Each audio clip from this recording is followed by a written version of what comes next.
Where's the judge? Be my ears now. I'll do my best, but here, try to scoot up closer My permission. and talk louder. Here, scoot your chair up. Okay. Here, scoot, just scoot. Oh, here, stand up. Oh, stand up. Oh. Okay, there we go. Okay, now sit back down. Here, sit down. Yeah, okay. Okay, and I'm not sure where the speaker is on this, but just try to listen. Yeah, and we can hear you here on our end of the Zoom. And Mr. Thurman, can you hear me? Yeah, I can hear you barely, but I can hear you. Okay, well, your attorney has indicated that you guys were not going to go forward on the hearing today. And I believe he's already talked to you, so we're going to have you go back to the holding cell, okay? Okay. All right, thank you, sir. Okay. For the you jail, stand if we up can here. have Carson Okay. McLean, Carson McLean. Yes, ma'am. Thank you, sir. Okay.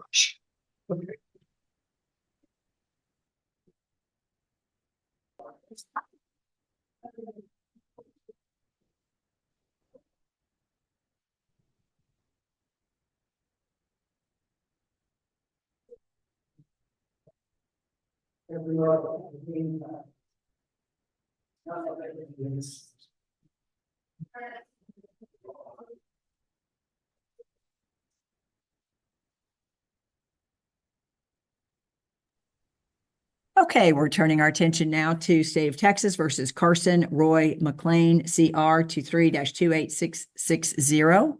And I believe we've got the courts coordinator trying to provide some access to perhaps a family member.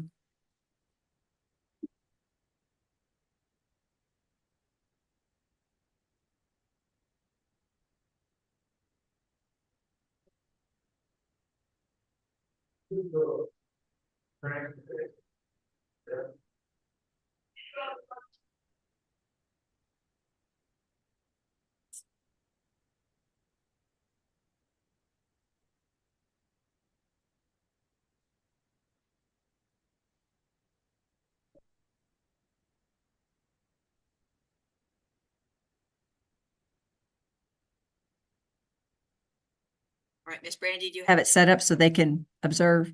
Yes.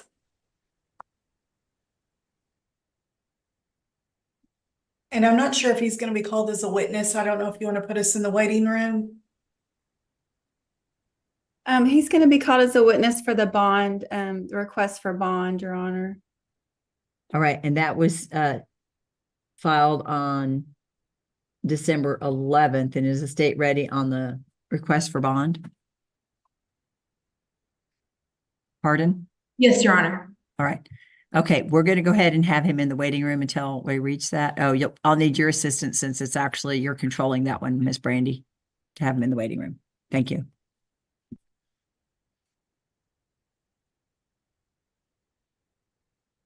All right, we had this matter scheduled for a pretrial. I believe we actually had a pretrial last week on December 6th. There was a bond violation, and so we had taken Mr. McLean into custody, and I believe his attorney was actually engaged in another hearing in another county, so we weren't able to address the pretrial, but we have the matter set for pretrial today, and I don't know if the parties are ready. I also see the state's request for continuance, but that's as to the jury trial. Is the state ready on the pretrial? Your Honor, the state has filed the pretrial motions that we intend to go forward on. However, I'm not sure if I've received any from Ms. Myers. Additionally, because the state's requesting additional time on the trial due to discovery, it may be more prudent to continue it all. That way, if there's additional AV or whatnot, that it's all handled at one time, but we can proceed on the motions that I filed if that would please the court. Okay, I'm not 100% sure what you mean when you say additional discovery. I would have thought all that would have been tendered when the case was set for trial, or maybe a deadline or something. Is there something still going on or lingering from the state? Your Honor, so we have a couple things working right now. One, at the last hearing when this was set for trial, I provided Ms. Myers additional discovery that was turned over by the arresting agency. Apparently that disk that I provided to her, she wasn't able to open anything. I have made a new disk, but she has not had access to that information, and that includes all of the interviews that were done at the time. So she has not had the opportunity to review it unless she's been able to get her copy to work. Additionally, there's an audio recording that was provided with the initial set of discovery that we have requested a transcription of. It's an audio recording of close to the time of the offense, and there are a lot of individuals involved. So we requested a transcription of that. We have not gotten that back. So those are two of the discovery issues that we're still working on. Additionally, there's, this happens at a school and there's a lot of students. We're still trying to track down some of those students and speak to them. And so those are kind of some of the things that we're working on. Okay, and then I'm thinking that the transcript is not going to be replacing what the jury hears unless the parties agree it was exactly. So that shouldn't delay anything. And in fact, it would be work product for the state. So it's not subject to discovery, but you're welcome to share what you want. So that in itself won't, but it sounds like you're still just interviewing witnesses in preparation for trial. Yes, Your Honor, and I've been trying to work with Ms. Myers on things that she has requested. And reviewing the discovery, she's asked about other witness statements and such, and so I'm trying to get her what she needs and make sure that we have the entirety of the file. I know that there's been some changes over at the ISD PD, so I'm not sure if they're if my correspondence is reaching them. So I'm still trying to get with them to make sure that the state has the entirety of the PD's file so we can make sure that the defense has that, given some things that were listed in the report that were not provided to the state at filing. And Right. Your Honor, Ms. Myers? whenever you're ready for my response, Your Honor. Yeah, no, that's fine. We were looking for it next. Okay. Well, Your Honor, as you can tell from the look on my client's face, he does not want to continue this trial. He wants to go forward. He doesn't want this case lingering any longer. He's very anxious to get this done. As far as the transcription, the transcription's 9 minutes and 55 seconds. I can get that transcribed for myself. I just wasn't going to because the state was going to, and I didn't want to double bill the county for something that was already going to be done. But if I need to, I can do that through my own private agency. With regard to any statements, I had requested I noticed there were some allusions to written statements back when I first got the discovery. And so I requested those on September the 27th of 2023. To ask for if there were any additional written statements. I haven't, or Ms. Arnold hasn't been provided with any, obviously. I don't think she's holding anything. I have no thinking of that. It's just she doesn't have them either. If we proceed to trial and they don't have them, they just don't have them. I guess they can testify to that at trial. With regard to locating additional witnesses, I don't think that would be a reason for a continuance. From my client's perspective, as if the state doesn't have the witnesses they need or they're not able to locate witnesses, then that would be an issue for the trial, and either they're ready for trial or they're not with what they have. So my client asked that this case go forward, and I will be ready for trial on January the 8th with whatever evidence the state gives me or provides me to go forward on. And that's what he's wanting me to advocate for.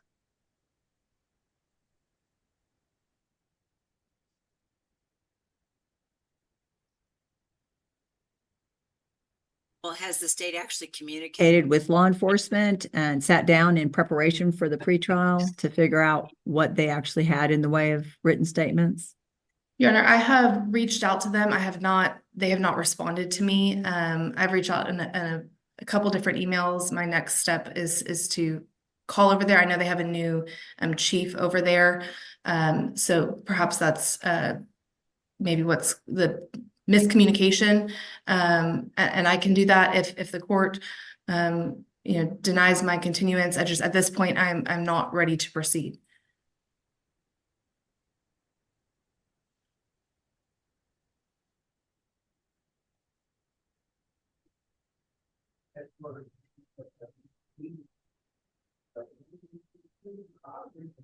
All right, it looks like our original appearance was March of 23, and the case was set for trial and pretrial August. So we're already 4 months out, and when the parties selected the trial date, they picked a trial date that was 4 or 5 months away. So having said that, each side effectively has one continuance, which can be frustrating for the other side. If this is the one that you elect to use and burn it, then there wouldn't be an ability for another continuance for the state, unless there was good cause, which of course the court would consider. But the things that are listed here are not likely things that the court would find to be good cause in the future. What's the time frame the state is needing to get these things accomplished so that you can move forward in trial? Your Honor, I know, see, I'm looking at the trial schedule right now.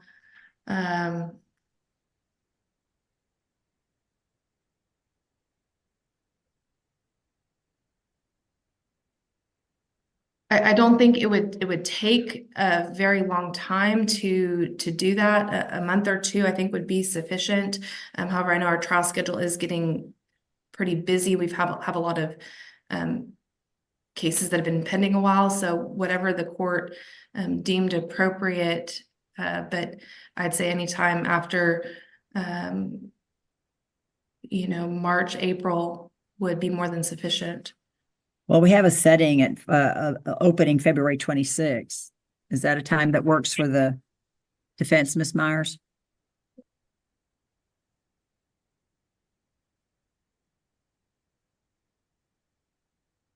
Yes, ma'am. Is that a time that would work for you, Ms. Arnold? Yes, Your Honor. All right, so let's do February 26th. Now let's look at our pretrial date. We need to get a date about a month in advance of that.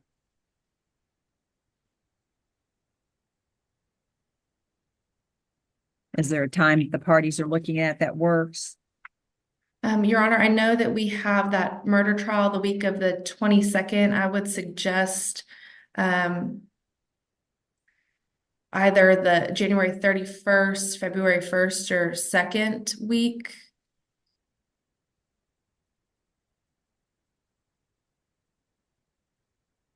Is there a time in there that works for you, Ms. Myers?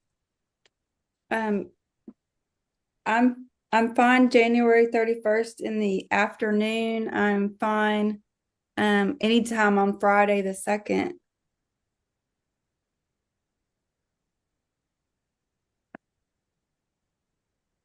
All right, we would have to use the afternoon because the 31st in the afternoon would be for civil dockets or family law.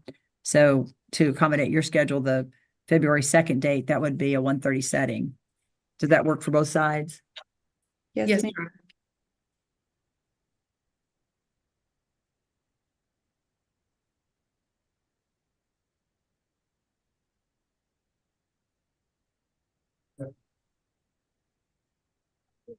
Honor.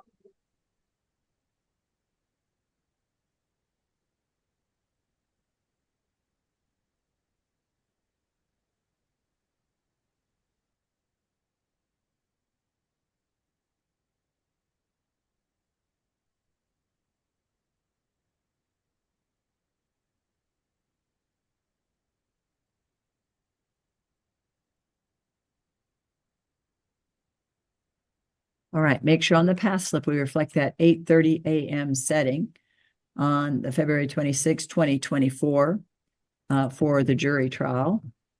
And then our pretrial is 2/2 of 24 at 1:30 p.m.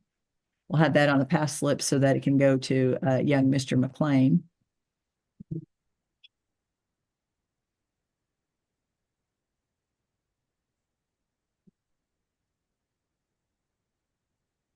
Just looking quickly at some of the motions filed, one was a purported request for a questionnaire to the jury. And we really need the parties to communicate in advance of the pretrial hearing about what type of proposed questions, if the parties are in agreement. The other thing is, because of the amount of time it takes to distribute those, the best practice is for those to be in a 4-part form, with the original coming back to the court and a copy to the state and defense, so maybe a 3-part form. Because the clerk really doesn't have a meaningful way to make all the copies. And hence it means really the questionnaire would have to be a 1-page form, and we need both sides to agree. And then I'm not really sure when the parties expect to review those, right? Because the court's probably not going to delay the matter for an hour or so for you to review those. So again, I don't know what the parties' expectations would be, but we would want to move forward with the jury selection after the jury was qualified, and we took that 30-minute break or whatever amount of time potentially was necessary for them to complete the questionnaire if the court in fact did that. The goal of a questionnaire is to get jurors to be candid in their responses, to give the attorneys meaningful information about information that really could be used to sustain a challenge or a cause. And so it has to be a good use of time. The court does not plan to have jury questionnaires in every jury trial that we perform. It's not practical as far as the amount of time that we have. So just having that as kind of the parameters. And again, if all those things are what works for the parties, that's good. But just realize there's a lot of planning that goes into that. We do have clipboards that can be used in pens, and it sounds silly, but those are the kind of nuanced details everybody needs to be thinking about and getting those distributed when there's actually a questionnaire involved. So, okay. I think we have dealt with the issues of the continuance and pretrial settings and such. Let's now turn to, unless the parties had something else you wanted to address that I didn't bring up. Just one clarification, Judge, with regard to the getting a transcript for the audio recording, am I okay to go ahead and order that for myself, or let the state do that? Yeah, because it's not admissible, the court's not going to authorize it. I know it was 19 years ago, but 11 years as a prosecutor, I wrote down my own notes. And that was as good as it's going to get, because if the transcript isn't admissible, if the parties don't have an agreed to versions, it's basically just as good as what the hearer, right, the listener who's going to transcribe it is going to hear. And then that's not going to be evidence that goes to the jury, their version of what they heard. It is only going to be what the jury hears. And then, as you all know, the jurors can disagree about what they're hearing or not hearing on those statements. So again, the state is welcome to share what they come up with, but the court's not going to pay for something that wouldn't end up being admissible. Thank you, Your Honor. But I'm glad you asked. Okay. Shall we move to the motion for bond? Yes, please. Yes, Your Honor. Okay, again, this is CR 23-28660, State versus Carson Roy McLean. Mr. McLean, we're going to get you sworn in if you'll raise your hand. Do you solemnly swear to tell the truth, the whole truth, and nothing but the truth, so help you God? Yes, ma'am. All right, you may put your hand down. Your Honor, I would ask that Harold McLean, who I don't know if he's in the waiting room or. Well, actually, it looks like the court coordinator kept him there, so we're just bringing him in where he can now participate through his testimony. And yes, Your Honor, I would just ask to have Mr. McLean sworn in and be my witness. All right, sir, if you'll raise your hand. Do you solemnly swear to tell the truth, the whole truth, and nothing but the truth, so help you God? I do. All right, you may put your hand down. You may proceed. Mr. McLean, you are Carson McLean's grandfather, is that correct? Yes, sir. Okay, Ma'am. sure. And he has been living with you up until his whole life, is that correct? Correct. Specifically, he's been living with you up until he was arrested last week on a violation of bond conditions. Is that correct? Correct. And when he was living with you, during his conditions of bond, was he working? Yes. And where was he working? Syntex metal buildings. Syntex, SYNTEXX, something like that. And Metal buildings anyway. okay. And what were his hours normally? 7 to 4. And how would he get to and from work? I'd take him, pick him up. Okay, so you would drive him to work and you would pick him up at 4 o'clock? Yes. Did Carson get his GED? Yes. Okay. Also, has Carson been doing what he's supposed to around the house, such as following the rules of your home and doing what he's supposed to there? Yes. Has he gone outside the home, to your knowledge, without your permission or without you knowing where he was? Oh, never. If the judge lets Carson back out on bond, is Carson going to be able to come and live with you again? Oh, definitely. That's where he lives. Do you know anything or have any personal knowledge about whether or not he will still have a job when he gets out? I talked to his boss yesterday. He still has a job. So he can go to work Monday morning, is that correct? Yes, ma'am. Yes, ma'am. And will you be driving him there and picking him up? Yes, ma'am. Okay. Up until this time that Carson got arrested, had you had any concerns about him going with the bond conditions or abiding by those? No. As far as I know, he's tried very hard. I pass the witness. Questions, Ms. Arnold? Yes, Your Honor. Mr. McLean, you understand that the bond violation that's alleged to have occurred is a positive for THC. That's what they said. Okay. Do you know, Mr. McLean, to use marijuana or THC? I do not. Okay. Do you know where he would have gotten that from or who he would have used it with? No, ma'am. Okay. Do you know if he has any underlying mental health conditions? No, ma'am. Okay.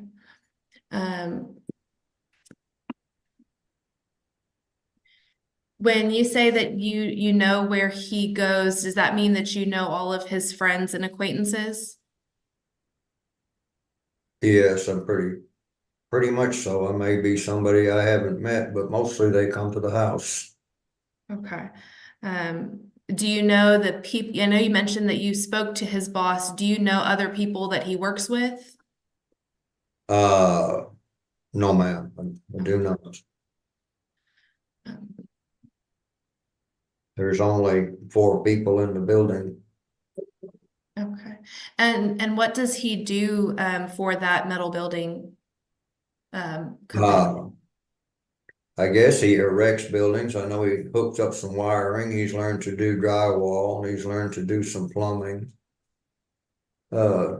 Just putting the little buildings together. I don't know if he bends any of the metal or not, but he runs a forklift some and just whatever. I've seen him up there mowing the yard and sweeping the shop. Just a little bit of everything. Okay. And how close is that job to where you live? 6 miles. Okay.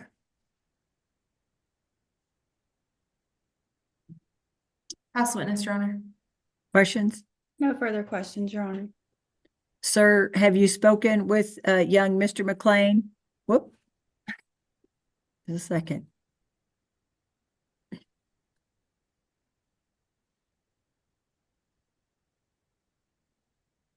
All right. Sir, have you spoken with young Mr. McLean and asked him about his marijuana use? He still swears he doesn't use any. Right. I'm saying after the test, where he then admitted to bond supervision that he did use it 3 days before he tested, did you ask him about his use? Or did you realize he had admitted using? No, Did you ask him anything about that after that November 21st bond violation? no, I didn't know nothing to ask. He just, Well, did you think there was a reason that he was locked up? yes, apparently they'd been around marijuana. Have you gone out and visited with him since he was taken into custody? Ma'am, Have you gone out and visited him since he they has haven't been? let me yet. All right. So the answer is no, you I have, you talked to haven't him on gone. I talked to him on the phone every day. Oh. So every day you talked to him on the phone. Yes, ma'am. So when you talked to him on the phone, did you ask him, why were you using marijuana? Why is it No, in your body? no, ma'am. Okay, so you realize you're asking me to trust you to supervise him, right? You're saying he's safe in my home, right? Yes, And you're saying he'll be safe with the public, right? yes. And I have to really make the decision to make sure the public is going to be safe with him out. And so I would expect any adult in his life would share that concern if they want me to trust them to have the young lad in their home instead of locked up. I don't know what you mean. I try my best to take care of him Right. But if and you be a won't part even of his ask, life. but if you won't even ask him why he's using marijuana, it makes it a little bit hard for me to trust you. It looks like you don't care. Do you think that it sends the message that you don't care about the marijuana use? He didn't tell me that he was using marijuana. But I asked you if you asked him about it, and you said you didn't even ask. No, Don't you care if he's using? I care very much. Why didn't you ask him? I didn't know nothing to ask. I don't know what to ask. Well, did you ask him why there was a bond violation? Yes, he said he didn't do marijuana. Okay. So he just denied it and you didn't ask about it anymore. Right. Okay. But did he tell you he told the bond supervision officer that he did admit to it?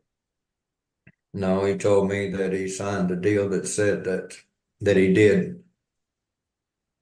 bust the test, not that he did it. All right. And so to you, does that make it all okay? Like he really didn't use it and he's a good kid and he doesn't make any Nothing makes it mistakes? okay. Okay. Listen to my whole question. Does it even matter to you if he's using marijuana? It matters to me very much. Because you know, a lot of people are good with it. Do you use marijuana? I do not. Because I have a lot of people that they use marijuana. In fact, they're the ones that introduce it to their offspring or their grandchildren. I do not. Okay. And is there anything like that in your home? There is not. Do you actually search his room to I- see if he has anything like that, vapes or anything like that in his room? I have been completely through his room. If there's hiding places I don't know of, but I have been every place that I can look. And Okay. I've pulled every drawer out. I've taken all his clothes out. I know there's nothing there. Okay. So you're saying you have done all those I things. have done that. Okay.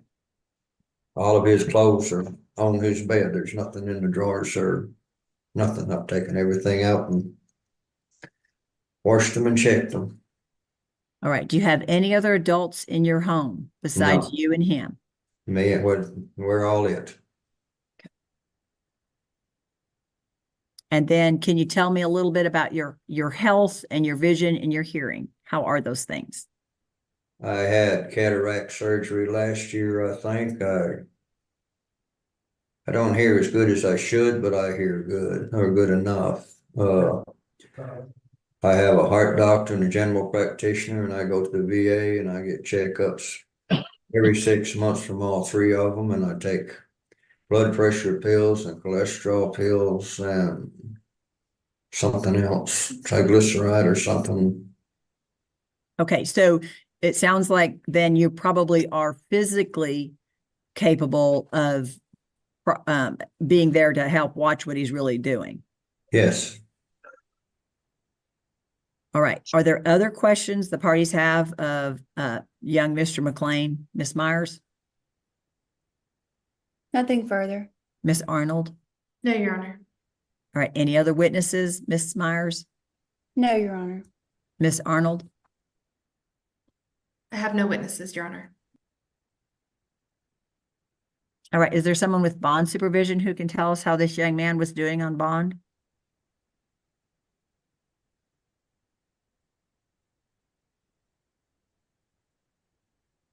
Your Honor, this is Brayley's case. I've looked through it just briefly.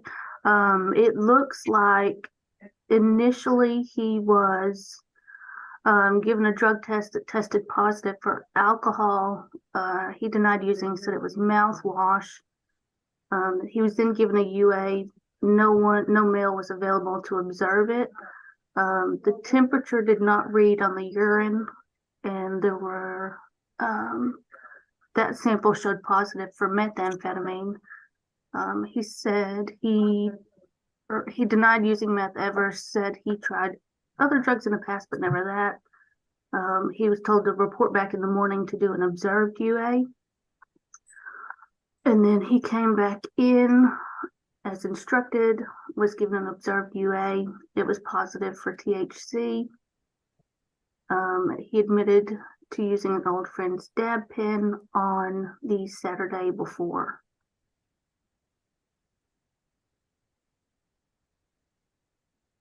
All right. Any questions of this witness, Ms. Myers? And I guess I really need to just get her sworn in. I'm sorry, Ms. Carroll, if you raise your hand. Do you solemnly swear to tell the truth, the whole truth, and nothing but the truth, so help you God? Yes. All right. And if you were to give the same information, would it be the same? Yes.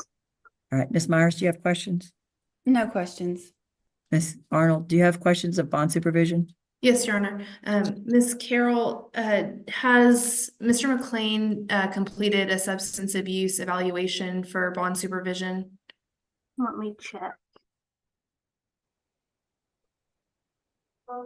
Yes. And when was that completed?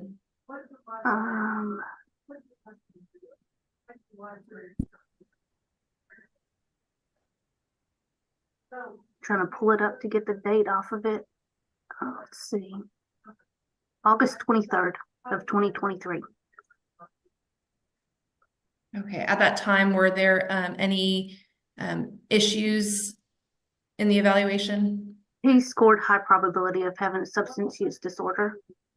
Okay, any indication as to what particular substances he had experimented with or was using?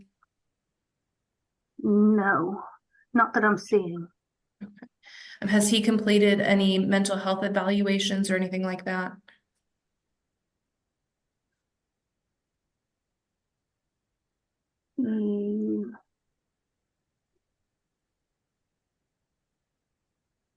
He did go to TCC, yes. Okay. Any notable findings from that evaluation?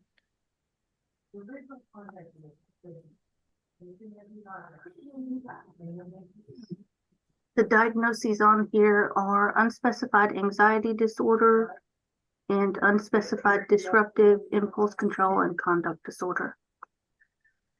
Are you aware if he's taking any medications to treat those conditions?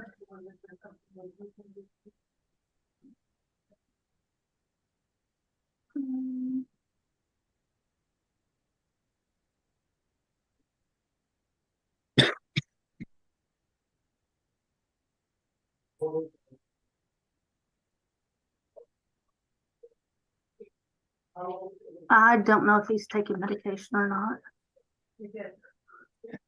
Would that have been a requirement of his bond to report those things? Yes. Okay.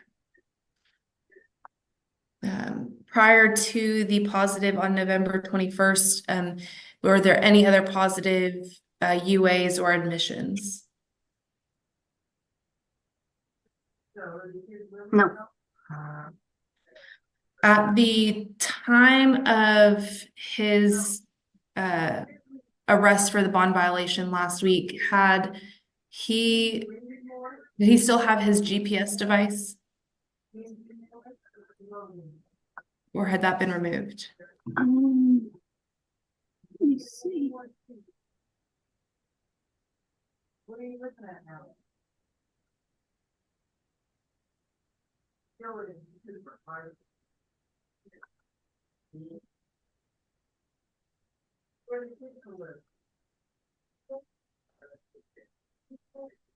There's a note in here that he had given us the GPS charger for us to give back to Recovery Healthcare, so I would assume that it had been removed.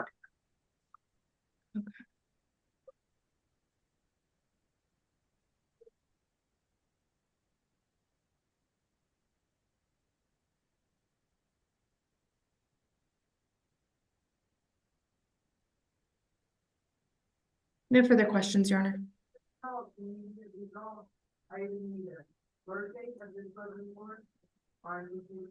Other questions of this witness, Ms. Myers? No, ma'am. Okay, and so it's the court's impression that in August, the court removed the GPS. The defendant at that time had tested clean. And he had been on the GPS for a period of time from the initial magistration, which was, looks like it was almost a year. So that's why the court took the action it did. All right, let me do this. Granddad, have you been listening to the testimony about your grandson's substance abuse issues? Just a second. We'll need help unmuting. I think we have somebody there to help you with that. Do what? Were you listening to the testimony about your Yes. grandson's drug problems? Yes, Do you feel like he may have some issues with drug use? I guess I just something wrong. All right. I mean, I guess what I'm trying to ask is, are you believing that when he's telling these other people that he's been using these drugs and he's been testing positive for them or having what might be a tampered UA, that maybe he's trying to hide something about his substance abuse issues? Yes, Okay. What kind of steps can you help with? Do you have the ability to drive him to a treatment location or anything like that? yes.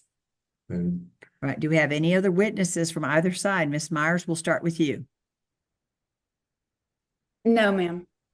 Ms. Arnold? No, Your Honor. All right, we'll hear the final arguments and requests of the parties. We'll start with the moving party. Your Honor, my client has been in the jail for a week since he was arrested last Friday. He understands the seriousness of complying with bond conditions. I think he knows it is not a good place where he is right now. He's got a job where he can earn money to help with his grandfather. He can help around the house. He has a home to go to. He has been going to work to and from every day. Grandfather's been taking him every day. We would ask that since he hasn't had any other violations and has been honest to maybe not his grandfather, but honest to the bond supervision officers with regard to his use as well as with the assessment. We would ask that he be allowed to get out of jail today, that grandpa be able to take him to TCC or wherever he needs to go to sign up for whatever outpatient treatment is appropriate or the assessment recommends, and to be able to go back to work. Ms. Arnold? Your Honor, the state would request that any bond be conditioned on him attending Lakes, perhaps a intensive outpatient program, a 12-step program or something of the sort.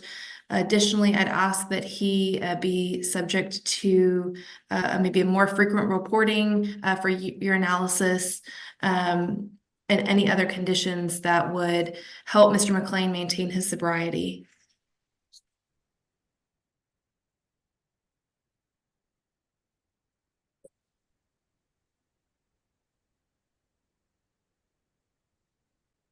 Okay, Mr. McLean, this is what the court's going to do.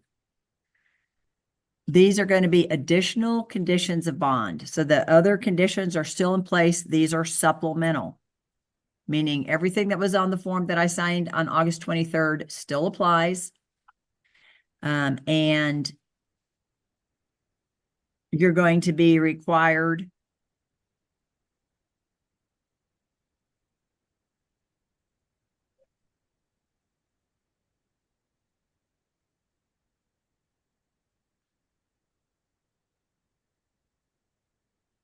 you are going to have a modified curfew because you have at least been expressing some information to bond supervision. The court is going to have you in treatment. However, you need a GPS on your person before you leave. You're not being honest with granddad. You need to sit down and tell granddad what's really going on. Bringing someone else's urine just shows you how not that bright that was. They can tell based on the temperature, and you got urine from somebody who uses meth. Not very bright. Only provide your own urine. When you're not doing that, that tells us you've got different things going on. We need you to be fully engaged in the mental health treatment process as well. You're going to be involved in the Freedom of Choice program, and you'll need to successfully complete that. You are having an opportunity in your life to have a lot of people in your business looking at what's going on to give you help. But it's also going to catch you every time you mess up. Granddad obviously put up a lot of money to have you out on bond. And I'm sure that was hard for him to come up with. And you need to decide the only thing that you can do is make your choices. And you have to make your choices be ones that are good choices. If you're not going to make good choices and use the brain on your shoulders, nobody's going to do it for you. So you have these other things that are supplemental. So everything on the other one applies and this one applies. You're going to be in treatment. You're going to have the GPS because I can't trust you. I don't need to be a loving granddad who just believes what you say. You're not going to be able to be outside of the home after 7 p.m. unless you actually have a work schedule. And so you'll have a 5 a.m. to 7 p.m. So there's no hanging around with buddies other times. You're just going to be with granddad until we have the trial, because we need to make sure that the public is safe and you're not using. And if you're with him, I'm going to assume you're not using. Granddad's going to have permission to search your room. I understand you're 18, but granddad is going to need to be searching it, because the only way all of us are going to be able to make sure you're not using drugs, vapes, whatever, is if everybody's in your business.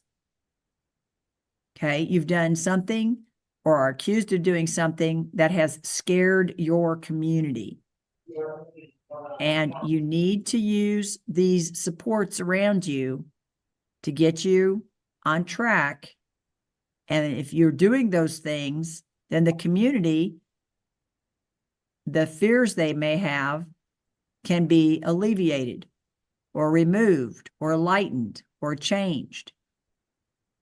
But if you're not going to take responsibility and make good choices, if you're already struggling to make good choices and now you keep introducing drugs to that brain of yours, you're not going to make good choices. That's why it's critical you don't make these kind of mistakes in the future. Do you understand what I'm telling you? Yes, ma'am. Okay. Now, your attorney's going to get the pass slip to you, and it's going to have those dates we talked about. Because you were here for the hearing, you already know that we have your pretrial scheduled on February 2nd, 2024 at 1:30 p.m. and your jury trial is on February 26, 2024. I'm also going to have those dates on your bond conditions. And then that way, everybody knows that you have proper notice. So if you don't show up, if the state's inclined to file a motion or an indictment for you failing to appear, they would be able to, because you have sufficient notice. Now, if you do what we really want you to do, which is just show up to those hearings, You don't have to be worried about that stuff.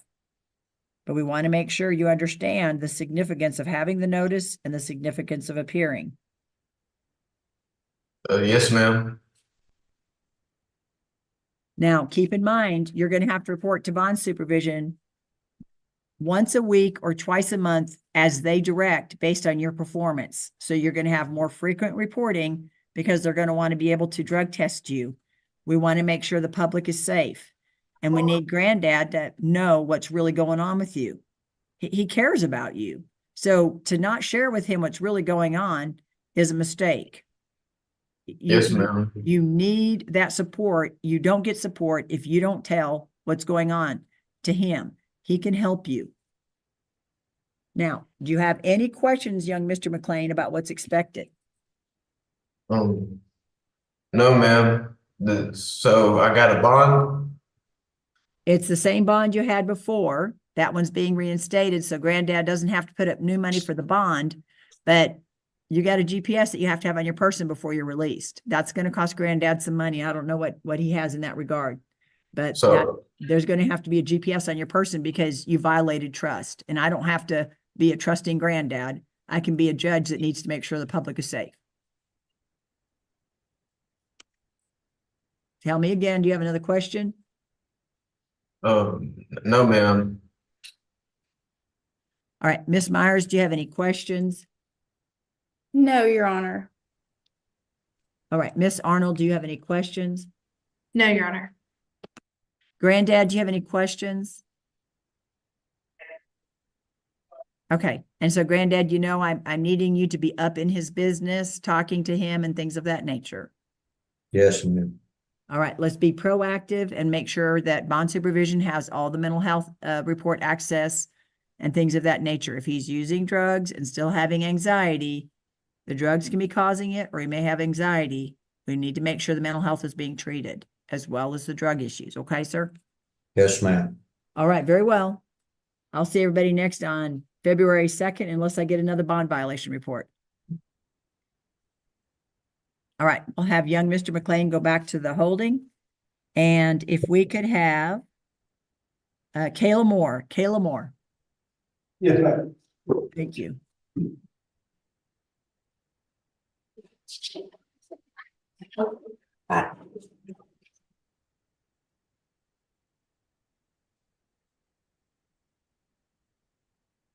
Okay, we're bringing the parties in State of Texas versus Kayla Moore. We have CR 23-28775, 76 and 77, and you're Kayla Moore, is that correct? Yes. We're going to have you sworn in as a witness if you'll raise your hand. Do you solemnly swear to tell the truth, the whole truth, and nothing but the truth, so help you God? Yes. Okay, you may put your hand down. Miss Moore, I have paperwork that suggests that you and the state have reached an agreement in your case or cases. Is that correct? Yes. All right, let me get some information from you. Tell me, how old are you today? I'm 30. And how far did you go in school? 10th grade. And were you having problems learning the material in school? No, I just got pregnant at a young age. Did you ever obtain your GED? No, that's what I've been studying for. So whenever I get out, I can do that. Do you know how to read and write? Yes, ma'am. Have you had any mental health issues? No. Anxiety, depression, anything like that? No. Have you had the ability to visit with your attorney about your legal rights in these cases? Yes, ma'am. Do you think you have a good understanding of your legal rights as she has explained them to you? Yes, ma'am. Have you also been able to tell her the facts of your cases from your point of view, as well as your desire in the outcome of the cases? Yes, ma'am. Counsel, do you believe your client is competent to stand trial at this time? I do, Your Honor. All right, so Ms. Moore, let's turn your attention to the charges. We're going to step through each one of them, and I'm going to screen share so you can see what we're talking about. Yes, ma'am. First, we have cause number CR 23-28777. Do you see the indictment on the screen? Yes, ma'am. It alleges the offense of abandoning or endangering a child with criminal negligence alleged to have occurred on July 25th, 2022. The state saying that you intentionally, knowingly, and recklessly, or with criminal negligence engaged in conduct that placed Hannah Kitchens, a child younger than 15 years of age, in imminent danger of death, bodily injury, or physical or mental impairment by smoking methamphetamine and or marijuana in the presence of the child. This is a state jail felony. First, do you understand what the state is saying you did in this case? Yes, ma'am. And secondly, do you understand the range of punishment in this case? Yes, ma'am. All right, let's turn your attention to cause number CR 23-28776. Do you see this indictment? Yes. So this indictment alleges the same offense on the same date with the same conduct on your behalf, but lists a different child, a Natalie Kitchens. Do you understand this charge? Yes, ma'am. And do you understand the range of punishment in this case? Yes, ma'am. Let's turn your attention now to CR 23-28775. And this indictment is now on the screen. Do you see it? Yes, ma'am. All right. So this charge alleges the same offense date, your same conduct, but instead the state is alleging Rachel Head is the child in the case. Do you understand? Yes, ma'am. All right. Any questions about this charge or any of the three charges or the range of punishment? No, ma'am. To these three charges, how do you plead? Guilty or not guilty? Do I? To these three charges, how do you plead? Guilty or not guilty? Guilty. Are you pleading guilty voluntarily and of your own free will? Yes. Are you pleading guilty because you are afraid or because you were persuaded to do so or someone talked you into it? No, ma'am. Has anyone threatened you, forced you, or done anything unlawful or mean or nasty to make you plead guilty in these cases? No, ma'am. Has anyone promised you an early release from any sentence? No, ma'am. Has anyone promised you anything other than the plea agreement? No, ma'am. Are you pleading guilty then because you committed the crimes and for no other reason? Yes. All right, now I'm going to show you the documents entitled plea agreement.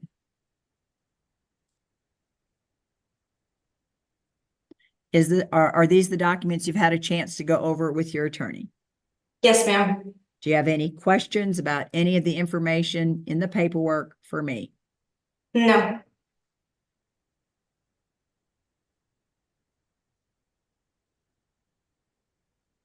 On pages 5 and 7 of each document, there are places that purport to bear your signatures. I'm showing these to you. Are these yours? Yes, ma'am. And are you asking that I accept your signatures to mean that you do in fact understand all the information in the paperwork? Yes, ma'am. Counsel, do you believe your client understands these admonitions? I do, Your Honor. All right, then Ms. Moore, I will sign accepting your signatures for what they mean. Let me ask you specifically, when you signed the paperwork, did you realize you're giving up your ability to have a jury resolve these cases for you? Yes, ma'am. And did you also understand you're giving up the other legal rights mentioned in the paperwork, including your right to appeal the cases? Yes, ma'am. Counsel, do you believe your client understands the nature and consequences of her pleas of guilty? I do, Your Honor. Ms. Moore, I'm going to find that you're presently competent to stand trial and that you're not influenced by anyone begging you, scaring you, or sweet-talking you. Instead, it's my opinion you're doing this of your choosing, and I'm going to accept your plea of guilty in each case. Yes, ma'am. What would the facts show if the state recall witnesses, Ms. Arnold? Your Honor, the facts would show that in July of 2022, Joshua Head called the Fannin County Sheriff's Office to report that his daughter, Rachel Head, had gone to her mom, Kayla Moore's house and was given marijuana to smoke. Joshua stated he tested Rachel using a personal test kit and she tested positive for THC. He asked Rachel how she got the marijuana, and she said her mom and her mom's boyfriend, Jonathan Kitchens, possessed marijuana and allowed her to smoke it. The next day, Amy Ganaway contacted the Fannin County Sheriff's Office to report that her daughters, Natalie and Hannah Kitchens, told her that the girls were offered marijuana from Dakota Farley while they were at their dad, Jonathan Kitchens' house. Natalie told Amy that she and Rachel smoked marijuana and Hannah was offered the marijuana but declined. Natalie also stated that Kayla and Jonathan smoked methamphetamine in the presence of Natalie, Hannah, and Rachel. The girls were interviewed at the Fannin County Children's Center. Rachel stated she smoked marijuana with her mother's permission and that her mother smokes weed and does crystal meth. Based on the statements of the girls, a search warrant was executed at the residence, yielding methamphetamine and marijuana. Is there anything that you would offer in the way of clarification of those facts on behalf of your client, Ms. Brees LeBron, No, Your Honor. and the state's recommendation? Your Honor, the state recommends 3 years deferred probation in each case, a $1,000 fine, and cause number CR 2328775. Ms. Brees LeBron, is this your understanding of the agreement? It is, Your Honor. Ms. Moore, is this your understanding of the agreement? Yes, ma'am. And what community do you reside in? Fannin. I live in Trenton. And do you have any prior criminal history, Ms. Moore? No, ma'am. Do you have a continuing relationship with Mr. Kitchens? No, ma'am. How did that end? That ended whenever he got locked up and I realized what kind of person he was. All right. And are you interested in changing the way you've been making your decisions and choices? Yes, ma'am. Okay, the court's going to follow the agreement. The court's going to find the evidence substantiates your plea. That'll defer any finding of guilt and place you on probation for a period of 3 years. There'll be a variety of conditions that will be in place. The court's going to refer you to the drug court program, and you'll need to contact Lake's Behavioral upon your release. Now, this is a Friday. They're not open today, but they'll be there Monday. And Yes, ma'am. You need to schedule your assessment with them for inclusion in the drug court program. Please understand that it is imperative, important, necessary for you to complete that assessment as scheduled and to keep your commitment to them. Do you understand? Yes, ma'am. All right. Then we'll also have you involved in every drug court meeting until a decision is made about whether or not to include you in the program. Do you understand? Yes, ma'am. Any orders this court has for the criminal cases do not change any family law case orders. So anything Yes. that's there requiring no contact or limited contact, all of those things are separate, even though it's the same judge making the decisions. Do you understand? Yes, ma'am. Okay. Is there anything that the state wants to address at this point, Ms. Arnold? No, Your Honor. Anything from the defense, Ms. Brees LeBron? No, Your Honor. And Ms. Carroll, if you could give Ms. Moore some information. Yes, Your Honor. As soon as you're released from jail, come to our office. We're at 725 County Road 4200 in Bonham. We'll go over all your conditions of probation with you and let you know what to expect. Okay. All right. And Kayla, have we had you involved in the drug court program before? No. Okay. Are you related to the former Sheriff T. Moore? No, ma'am. Okay. Well, there's a lot of Moores around here. I just want to make sure. So, okay. Very well. If you'll go back to the holding, do you have any other criminal cases out there? No. No misdemeanors holding you? No. I have Okay. no holds. All right. So we'll have you go back, make sure you get to bond, to probation ASAP, and then get Okay. started on these things. If you want to be in the free world in a relationship with your kids, you need to do all of your conditions of probation. Yes, ma'am. All right. I'll see you at the next drug court meeting. All right. Thank you. Thank you. All right. For the jail, if we could have Tiffany Tomerlin. Tiffany Tomerlin. Yes, ma'am. Thank you.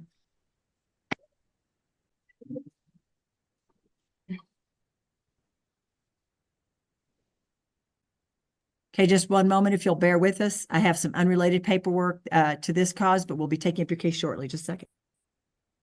Okay, we're turning our attention now to State of Texas versus Tiffany Tomerlin. We have CR 23-28703 and 28786. And you are Tiffany Tomerlin, is that correct? Yes, ma'am. Okay, we're going to have you sworn in if you'll raise your hand. Do you solemnly swear to tell the truth, the whole truth, and nothing but the truth, so help you God? Yes, ma'am. All right, may put your hand down. To the attorneys, it's my impression, given the fact that the matter was set for a plea hearing, but we don't have any plea papers, that the parties are actually expecting the matter to be set for trial. Is that the state's expectation? Yes, Your Honor. Ms. Brees LeBron, is that your understanding? It is at this time, Your Honor. All right, and Ms. Tomerlin, is that what you're expecting to do too? Yes, ma'am. So in your opinion, you've exhausted your plea negotiations with the state? Yes, ma'am. Okay, and you want a jury to make the decision in your case? Yes, ma'am. All right. Okay, for the attorneys, what time frame are y'all looking at for her trial? We had looked at March 25th for a trial date and then pretrial hearing on March 1st.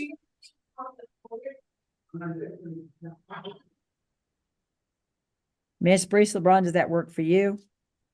It does, Your Honor, and we did execute a pass slip to that effect earlier today.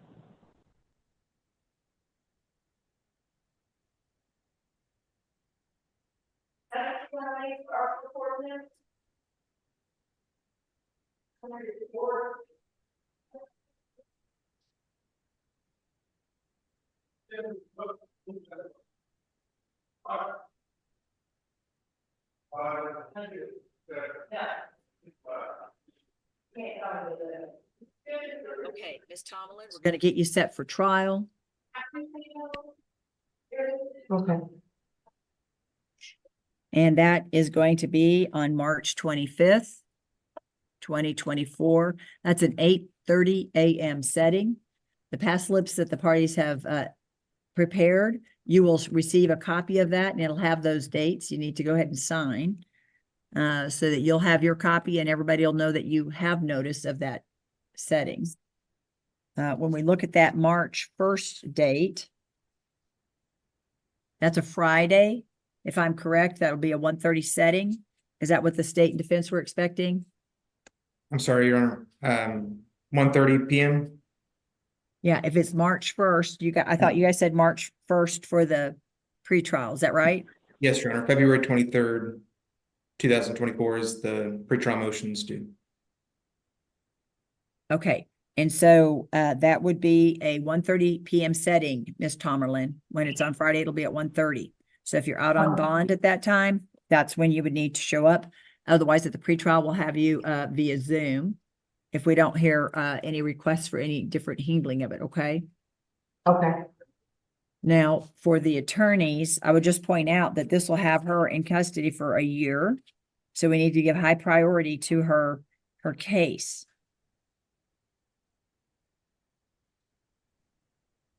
Yes, Your Honor, we anticipate being ready at first setting. All right, Mr. Briley, do you expect the state is going to be ready at the first setting? Yes, Your Honor. I don't see any complicated matters that would need, we would need more time on. Okay, and when we look at the underlying charges, we have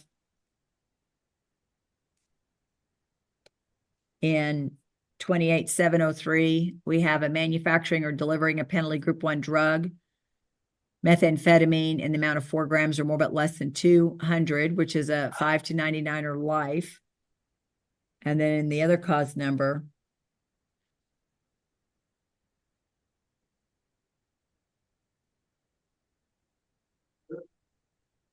$28,786, we have an abandoning or endangering a child, and that's having a child close to the methamphetamine. It's a state jail felony.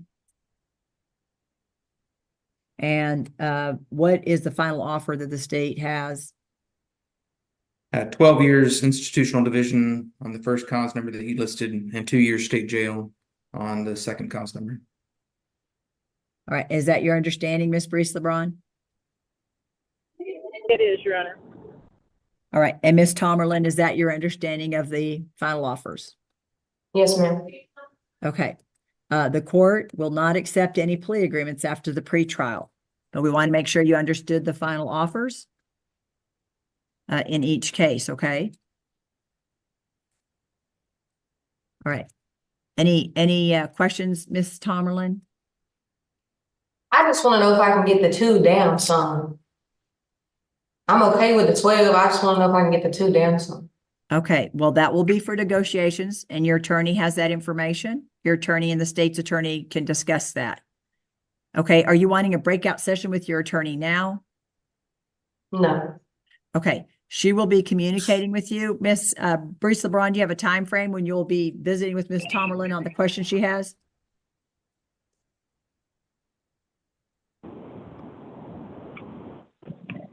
Your Honor, I did begin some additional conversations with the state this morning after visiting with Ms. Tomerlin this morning. I anticipate being able to get out there and just after the Christmas holiday, if not during the next couple of weeks, to visit with her about what I've learned. Okay, she'll be out there within 2 weeks. She'll set up the visit so you'll know, and she'll be able to conference with you on those issues. Okay, thank you. Okay.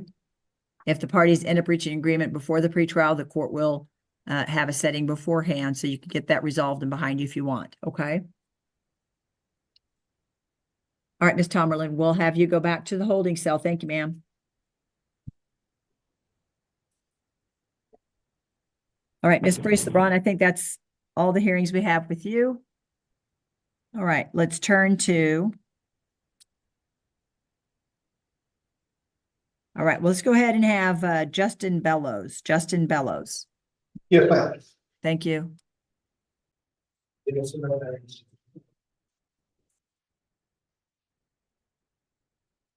All right, we have the parties available now. We're on the record in Justin Thomas Bellows versus State of Texas, CV 23-46562-1 and CV 23-46563-1. And you are Justin Thomas Bellows, is that correct? Yes, ma'am. All right, we're going to have you sworn in if you'll raise your hand. Do you solemnly swear to tell the truth, the whole truth, and nothing but the truth, so help you God? I do. All right, you may put your hand down. We're going to stand down momentarily. We've been going the whole time since we started up, at least by 1:30, so it's been at least 2 hours. And I do believe we have a witness in the waiting room. I think it's Anthony Cox. Mr. Brandon, is that your witness? Yes, Your Honor, that's my witness for this one. All right, just wanted to let you know that he is available. So we'll get started up here momentarily. Wanted to let everybody know, but we do need just a momentary break, if you'll bear with us.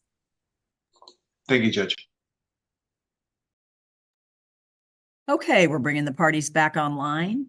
And this is back in Justin Thomas Bellows versus State of Texas, CV 23-46562-1 and 563-1. All right, we've had Mr. Bellows has been sworn in, and just looking at the magistration that happened in October of 23, there was a $20,000 bond set in an offense of theft of property, $2,500 to $30,000, state jail felony, and there was a $40,000 bond for the burglary of habitation, which is a felony of the second degree. There were conditions of bond put in place by the magistrate. And then we see the filing of this motion. I'm not seeing any other history or any other hearings. Mr. Brandon, is this the motion that you're ready to move forward on? Yes, Your Honor. All right, Mr. Porter, is the state ready?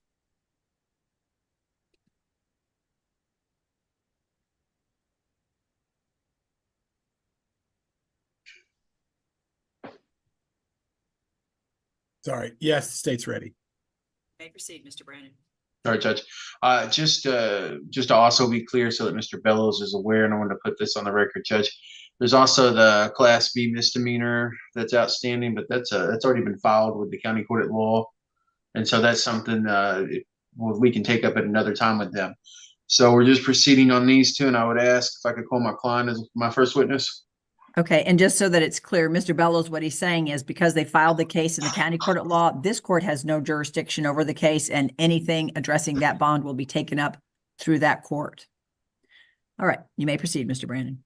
Thank you, Judge. If I could call Mr. Bellows as my first witness. You may. Mr. Bellows, can you hear me? Yes, sir. Okay. Can you state your full name for the record? Justin Thomas Bellows. Okay. How old are you? I'm 35. Okay. And where were you living at prior to incarceration? I was living in Medill. That in Oklahoma? Yes, sir.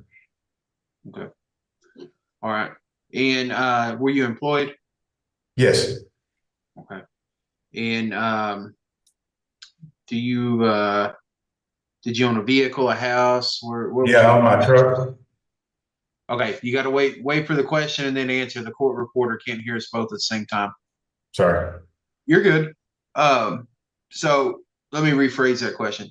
So did you have a house that you lived in, or did you live in an apartment, or what? I lived in a house. Okay. All right. And did you own your own vehicle? Yes. Do you still own your own vehicle? Yes, sir. Okay. All right. And when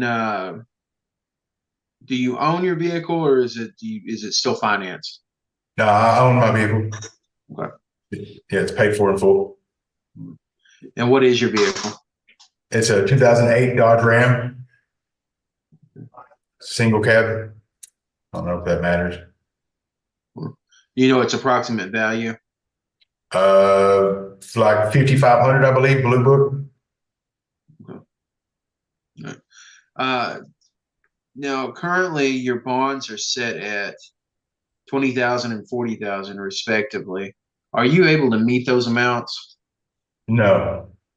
Are you able to meet those amounts through a bondsman? No. Okay. I don't have any money. Okay, that was going to be my next question. You don't have any cash of significant value to put up? No. Okay.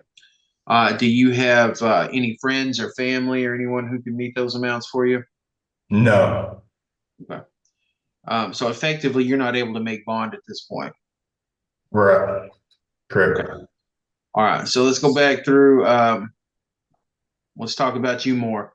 What's the highest level of education you achieved?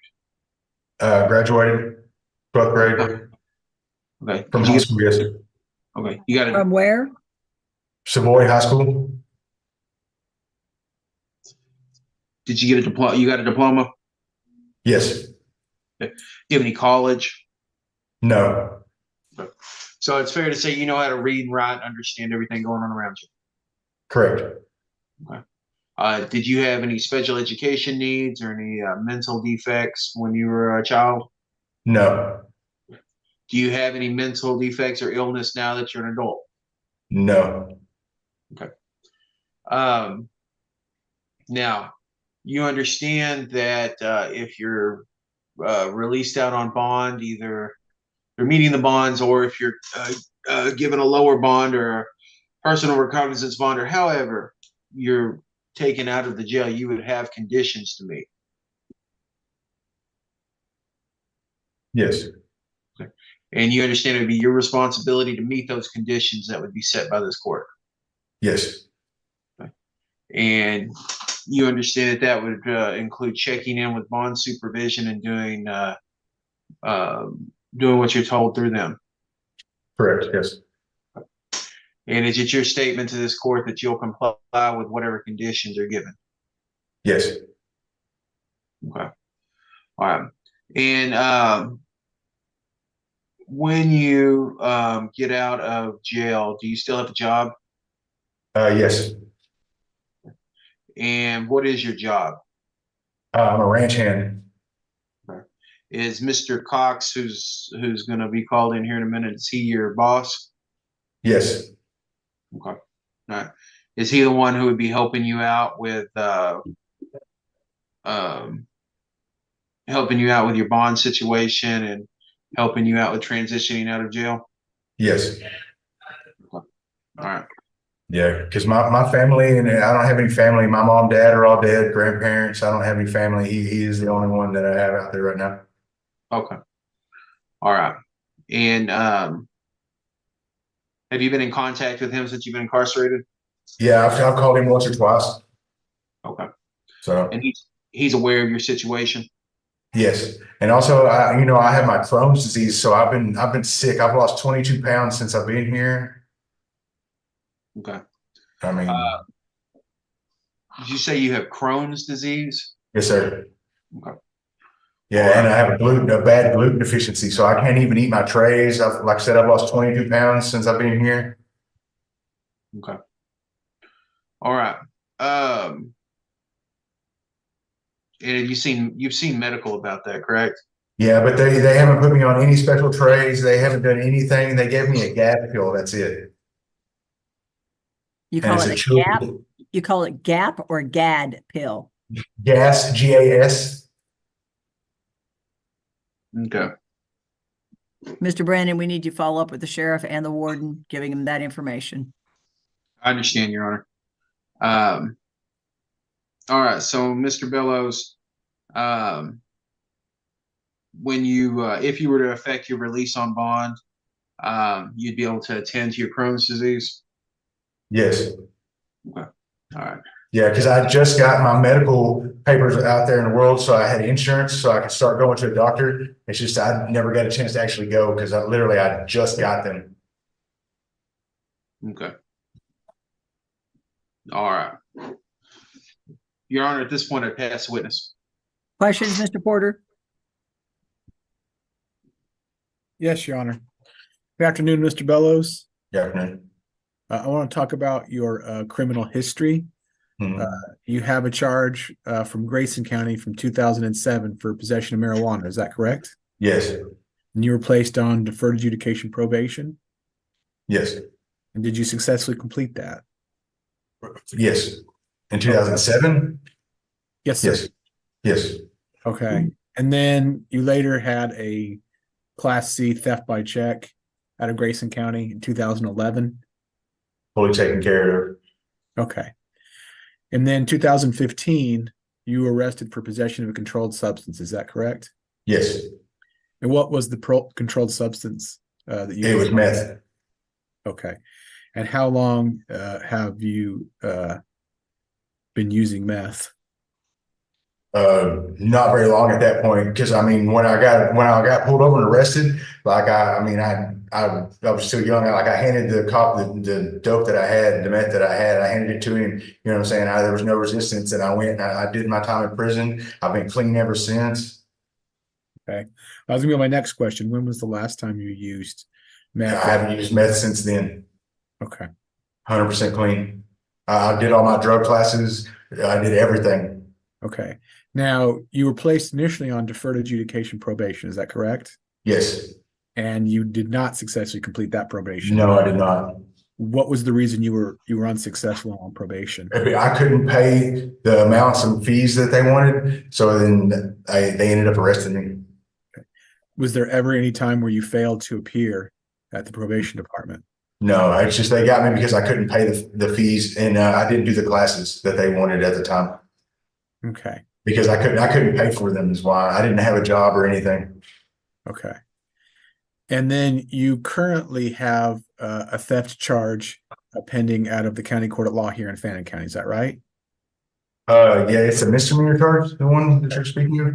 Yeah. Yes. And you were arrested back in July of last year. Is that right?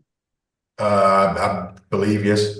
Okay. You bonded out July 21st of last year. Yes. And a month later, there was a warrant that went out for a bond supervision violation. You recall that? Yes. But I went to court for that as well. Hold on. The reason that bond supervision report went out was because you failed to appear. Is that right? Correct. So then there was a warrant that went out and you were eventually arrested. In Denison. Okay. You were picked up in Grayson County. You bonded out there. Is that right? Yes. And then I went to court for it. Okay. Well, you failed to appear on October 14th of last year. Is that correct? I went to court for it. I had a court-appointed attorney and everything, and I pled guilty to it. And they said that I would not have probation or anything because the judge said I had 6 months or I could plead guilty Hey, and it would go away. Mr. Bellows, if you'll just answer the question that he's asking. I know it's almost that stuff you want to share. I still have other people waiting for hearings. I need you to stay focused on their questions. Yes, ma'am. So you failed to appear on October 14th, 2022. Is that correct?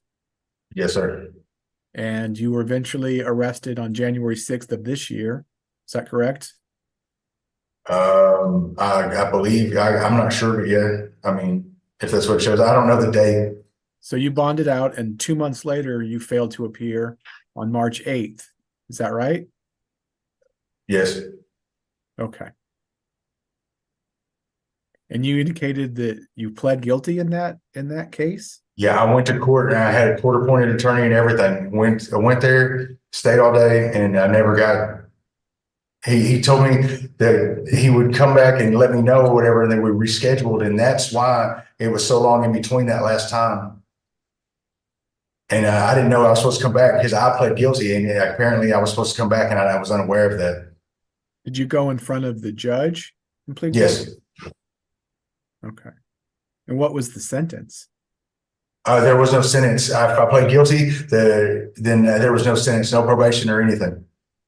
But if I pled not guilty, then I would get the charge and do 6 months probation.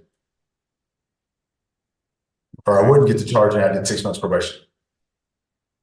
State would pass a witness. Mr. Brandon, I have no questions, Your Honor. who was the judge? I'm not sure.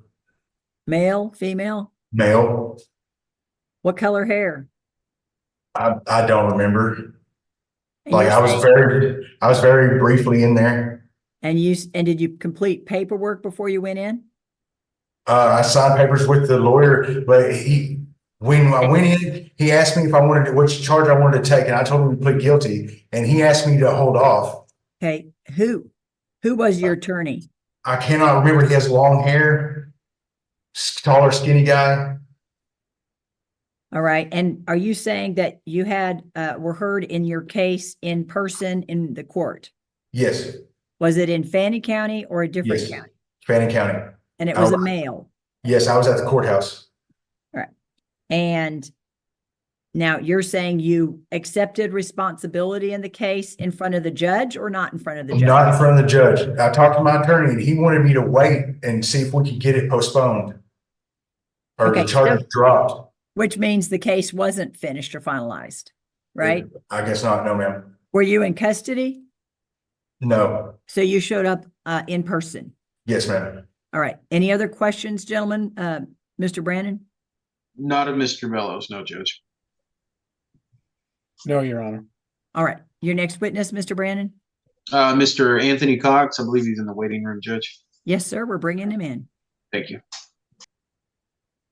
All right. We're showing that he's still needing to connect to audio. I don't know if you have his number. If you could maybe text him and just let him know. He's been patiently waiting. And so perhaps he may not have his eye on the phone at this moment. I will text him right now.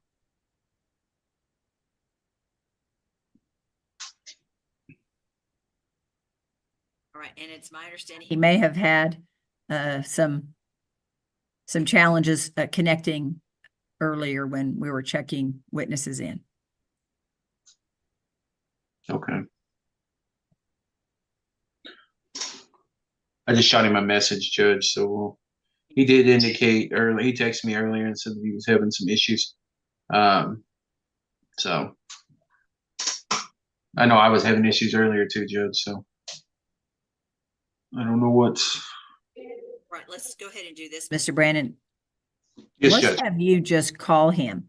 So what I'm going to do is I'm going to remove him from the hearing, and he can just reconnect. Okay. That's what he's. I just called him, Judge. That's what he said he's going to do. He's going to try to Okay. reconnect. All right. Well, I'm going to remove him from what he's on now, and he'll use that same link. He should be coming through any second, Judge. All right. Watching the waiting room. He's not in the waiting room, Mr. Brandon. We need you to call him. He may be struggling with the technology, and I understand that. All right, Judge. Is it? I'm going to send him the.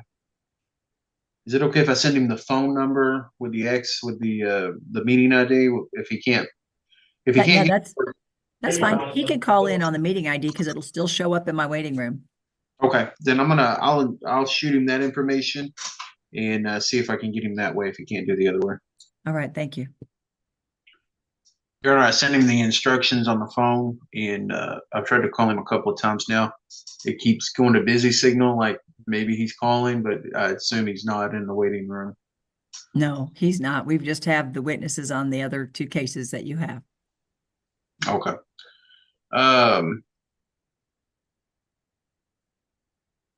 Well, at this point, Judge, if he can't connect, we've got a schedule to keep it. I don't want to hold everybody up because I know you guys got plenty to do and I got plenty to do. I think at this point, if Mr. Cox can't appear, then I can just continue on at this point, Judge. I don't have any other witnesses to call. Okay, the other option we have is we could have Mr. Bellows go back to the holding area and bring him back after the other two people. And that way we have a chance of getting Mr. Cox back online, maybe. Okay, that if the court and the DA is okay with that, then I'm fine with that as well, Judge. Yeah. So Mr. Bellows, we're just going to have you go back to the holding. We'll take up one of the other individuals who have a hearing. And if Mr. Cox appears, we'll take you up after that. If he doesn't, we'll wait until the second person. And if he doesn't show up, we'll bring you back and we'll hear the final statements. Okay. Okay. Thank you. All right. Thank you. All right. And for the jail, if you could bring in John Harris. John Harris. Yes, ma'am. Thank you.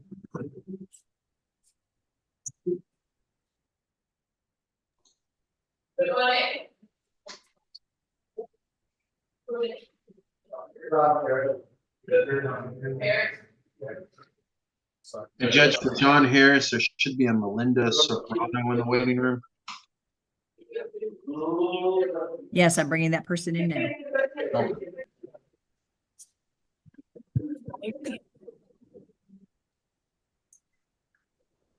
Okay, we're on the record in State of Texas versus John Harris, cause number CR 23-28818. And Mr. Harris, we're going to have you sworn in if you'll raise your hand. Do you solemnly swear to tell the truth, the whole truth, and nothing but the truth, so help you God? Yes. All right, you may put your hand down, and you are John Harris, is that correct? Yes, ma'am. All right, we have a couple of other individuals that are in the hearing, and we'll get the names of the two ladies that are here. We have each of your names, please.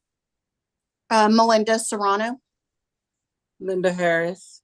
Okay, we're going to have each of you sworn as a possible witness if you'll raise your hand. Do you and each of you solemnly swear to tell the truth, the whole truth, and nothing but the truth, so help you God?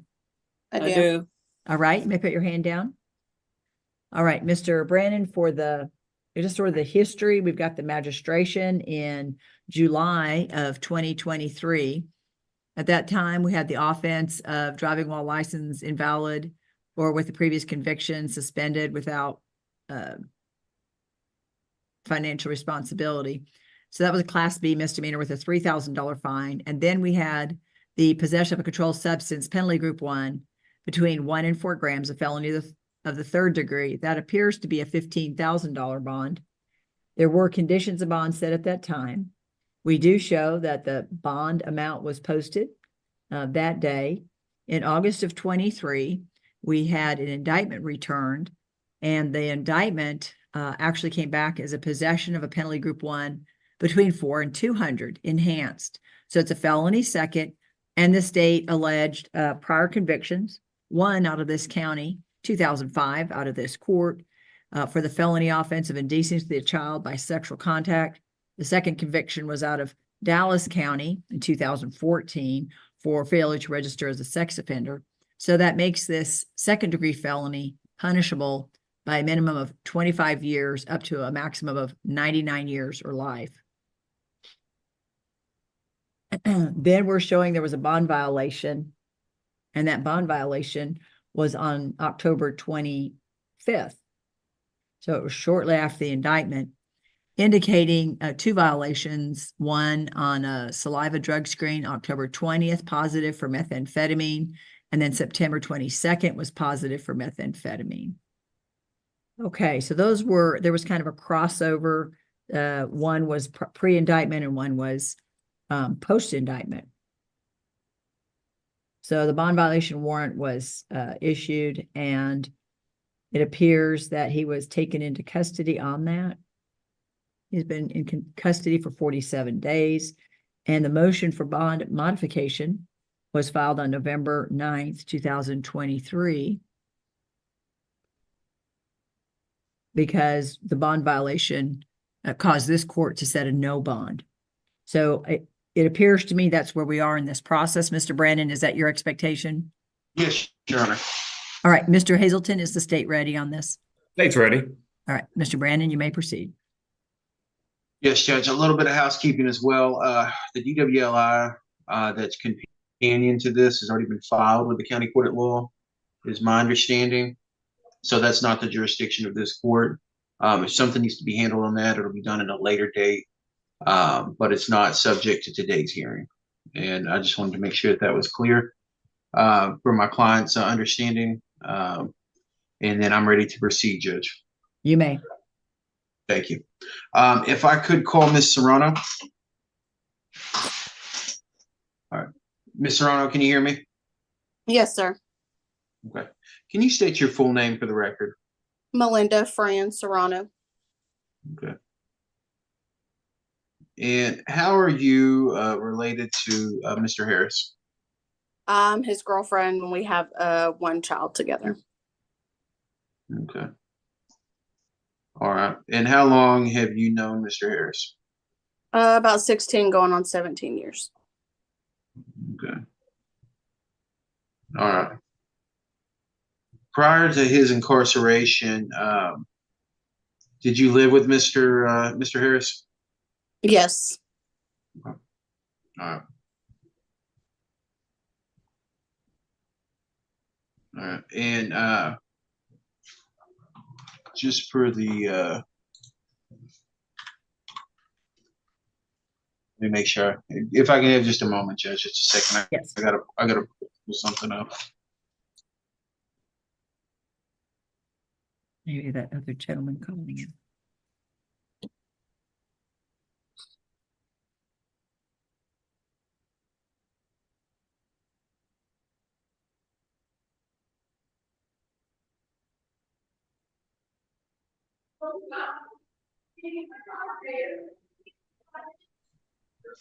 Sorry about that, Judge. All right, so Ms. Serrano, and to your knowledge, did Mr. Harris have a job while he was not incarcerated? Yes, sir. Okay. And where did he work exactly? J Permenter. They do electricianal work. Okay. All right. And specifically, where did you and Mr. Harris reside at, ma'am? In Trenton. Trenton. Okay. Is that where the job was located as well? No, the job's in Leonard. Oh, okay. All right. And to your knowledge, does he have that job still available to him? Yeah. Should he? Okay. Should he be liberated, he would have that job available. Yes, sir. Okay. And did his employers send over information in regards to that job? She said she was sending you an email. Okay. All right. Judge, at this, I'd sent over for the state to review it, and I'd sent it to the court reporter as a potential exhibit 1. I would ask to admit defendant's exhibit 1. No objection. Okay, defendant's 1 is admitted. All right. And so, Ms. Serrano, basically, they said that they were going to send an email indicating that he's still at his job and that he would have zero tolerance during the course of his work in regards to maintaining his bond conditions as a condition of maintaining employment, correct? Yes, sir. Okay. And if Mr. Harris were to come back out, would someone be available to transport him to work? Yes. And who would that be? Me. Okay. All right. So you'd be able to transport him to work as well as yourself? Yes, I work from home. Okay. All right. And at this time, I can imagine that without his income coming into the household, things are difficult. Absolutely. Okay. All right. And if Mr. Harris were to come back out, you understand he would have conditions which would require reporting and drug testing and classes and things like that, correct? Correct. Right. And you would be able to aid him in getting to reporting with bond supervision? Absolutely. Are you able to aid him in getting to classes and things like that? Yes. Okay. All right. And would you encourage Mr. Harris to respond to these classes and learn from them and understand whatever they were trying to teach him? Absolutely. And would you encourage him to live a sober, drug-free life? Yes, sir. Okay. All right.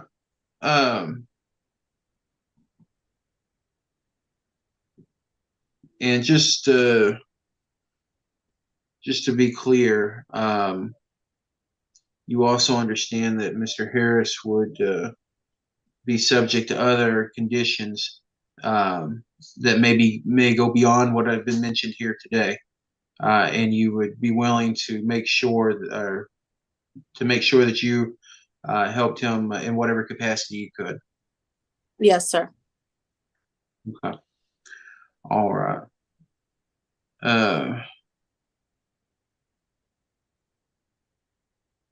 That's what you're trying. Questions, Mr. Hazelton? Yes, Judge. Miss Serrano, you said you're his girlfriend of 16, 17 years, correct? Yes. Well, yes, sir. Okay. Wait just a second. You said you've known him for 16 or 17. Does that mean you've been his girlfriend the whole time? No. We were friends for probably about 2 or 3 years before. Okay. You all share a child together. How old's that child? She's 14. She's 14. Okay. You live there in Trenton. What exact address do you have there in Trenton? Okay. Who else lives at that residence? Just me, him, and our daughter. Okay. Do y'all own that house? You rent it? We rent it. It's my mother's house. Okay. You rent it from your mother? Yes, sir. Okay. How much y'all pay for rent? About $1,000 a month. Okay. We talked about he works for this electrical company, correct? Yes, sir. All right. How long has he been employed there? Oh, I want to say I think 4 years maybe. Okay, that's fine. How much does he bring home weekly? I'm really not for sure. You don't know how much he makes? Maybe anywhere between $400 to $500 weekly. It just depends on how much work they have for that week. Okay. So $1,600 to $2,000 a month sound accurate? Yes, sir. All right. What do you do for work? I work for a collection agency, the law firm part. It's called Mitchell Bloom and Associates. They're out of Sherman, but I work from home. Okay, you work from home, and so you're also working as well as him. Correct. All right. What's your monthly expenses for the house? Rent, electric, gas, Wi-Fi, water. And then I have car insurance, just the normal. Okay, let me ask you this, Miss Serrano. After y'all pay bills, how much is left over, typically? Typically, maybe anywhere maybe $400, give or take. Just depends. Sometimes I get overtime, but sometimes it's not offered. So I understand. Y'all have anything in savings? I have a little bit in savings. What kind? How much you have in savings? Maybe $1,000. I would have had more than that, but Christmas. So I understand.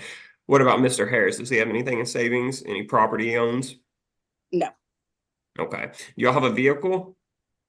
He has a truck and I have 2 cars. Okay. Does he own that truck?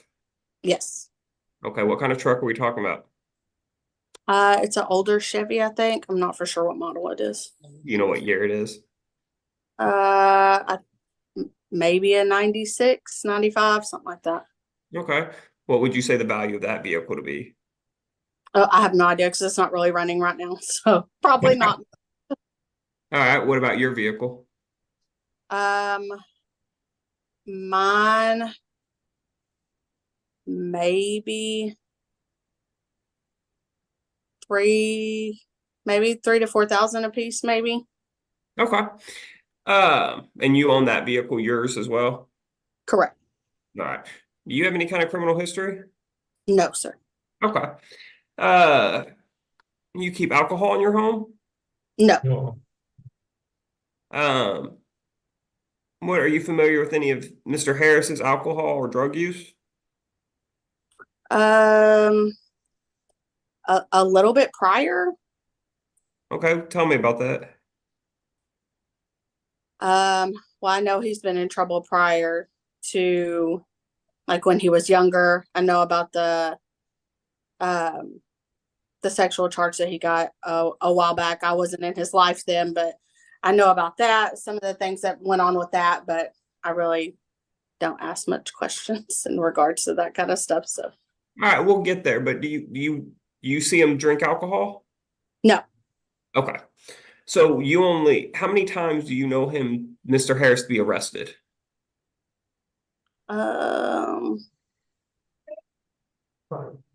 Maybe. Okay. Do you know how many times he's gone to prison? Yeah, just a second. We didn't hear your answer and how many times you're where he what you said. I'm sorry. I think 4, right off the top of my head. I think it's 4.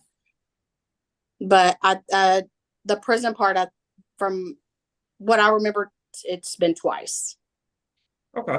Do you know the one charge you said was the sexual charge? Right. Okay. Do you know what that other charge was? I believe it was a drug charge, I think. Okay. It looks like he also had a drug charge in 2021. Is that the one you're talking about in Grayson? Yes. Okay. Possession of penalty group 1, where he looks like he took 6 months confinement. Does that sound correct? Correct. Okay. He also looked like in 2010, he had a failure to register as a sex offenders out of Dallas. Are you aware of that one? Yes. Okay. And it looks like he took 5 years probation on that. Yes, sir. Did he complete that probation? Yes. Okay.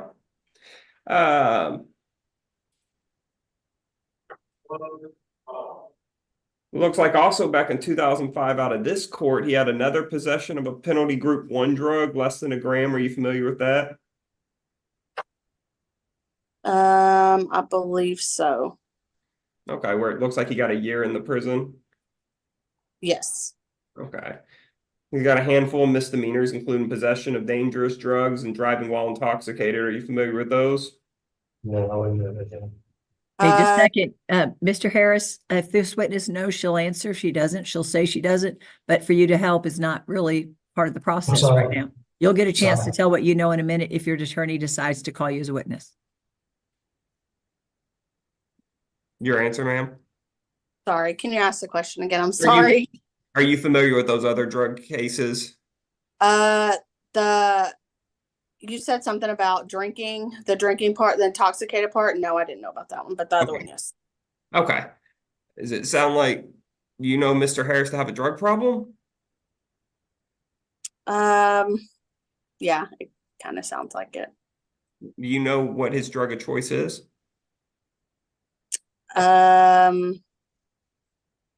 Well, from all the charges showing to be meth. Okay. Have you seen Mr. Harris use meth? No. You know him to use meth, though?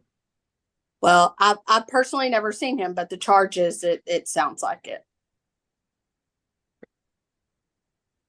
State will pass the witness.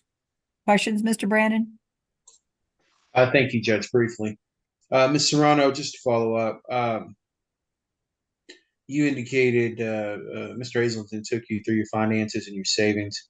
At this point, if Mr. Harris were to be given a bond, Would you and his family be able to come up with a substantial amount to meet that? It just all depends on how much it is, to be honest. I mean, we can try. Okay. And just based on your estimate, how much would you have to throw? How much money would you be able to muster to throw at his bond? Maybe anywhere between $500 to $700, maybe. Okay. All right. And then as far as any kind of issues with drugs that Mr. Harris has, if he's made to go out to like the lakes or do some other form of therapeutic classes in regards to drug addiction, is that something that you would wholeheartedly support? Absolutely.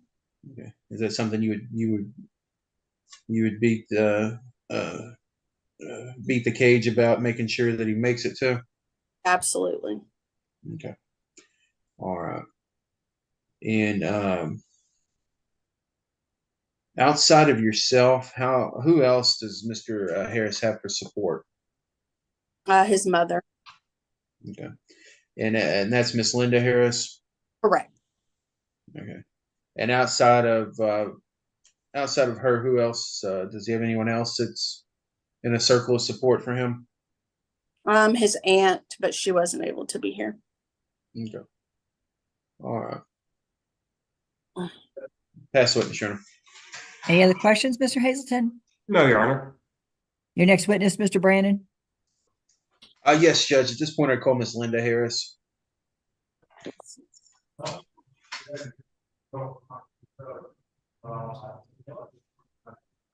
Right, looks like she's ready for you, sir.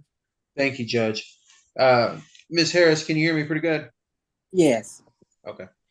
All right, Ms. Harris, how are you related to Mr. John Harris? my son. Okay. And you understand what he's charged with here today? Yes, sir. All right. And I assume that you heard all the questions that I asked him, Ms. Serrano, correct? Yes. Okay. So just to follow up on that and reiterate a couple of things, I'll be brief.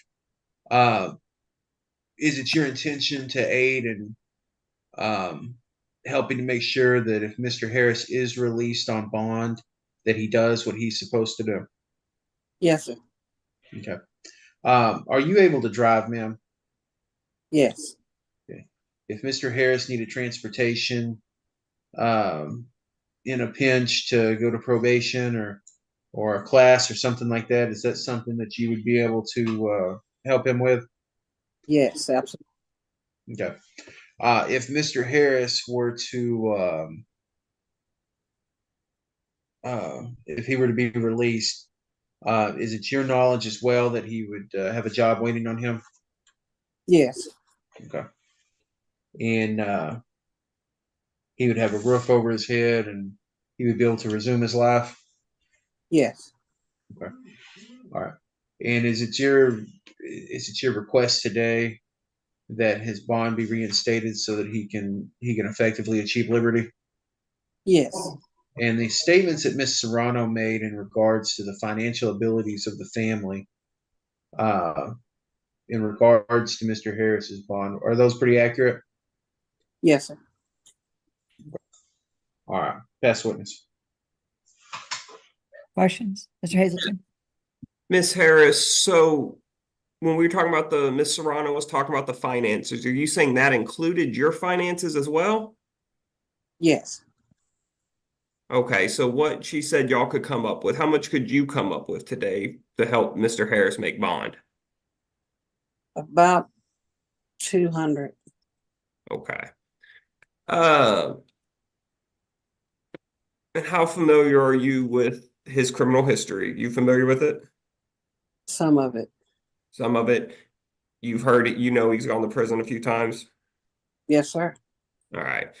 Seems like there's a drug problem, correct? Yes. Okay. Have you seen Mr. Harris use drugs? Never. Been around him when he's been intoxicated? Nah. 90. Back in the 90s. I haven't seen him drink anything since. Okay. State will pass the witness, Judge. No further questions of this witness, Judge. Right, any other witnesses, Mr. Brandon? No other witnesses at this time, Judge. Witnesses, Mr. Hazelton? No, Your Honor. We'll hear the final arguments and requests of the parties. Thank you, Judge. Judge, at this time, Mr. Harris has been sitting over 40 days in Defendant County Jail on these charges. Effectively, there's still some work to be done on his case. And he's been sitting there without bond. He was previously on bond. At this point, we're requesting that his bond be reinstated. To that end, he has a job that's waiting on him. He has a place to live. He's not just going to be thrown out on the streets. He's got the support of his family here. They've indicated by their testimony today that they're going to be supportive and understanding that there's things that he's going to have to address and he's going to have to take care of. And so at this point, Judge, we're asking that the bond be reinstated, possibly to an amount that could be attained by the family, so that he can affect his liberty and we can work on his defense. And that's the request of Mr. Harris today, Judge. Thank you, Mr. Brandon. Mr. Hazelton? Your Honor, the state would request that Mr. Harris's bond be set sufficiently high enough to get him comply with bond conditions. He's got multiple drug cases in the past. He's pending another drug case where he's enhanced 25 to life based on 2 prior pen trips. And he's out on bond using methamphetamine, it looks like twice according to the bond violation. So we would ask this be set sufficiently high, and also conditions added to address this issue of Mr. Harris and substance abuse. Thank you.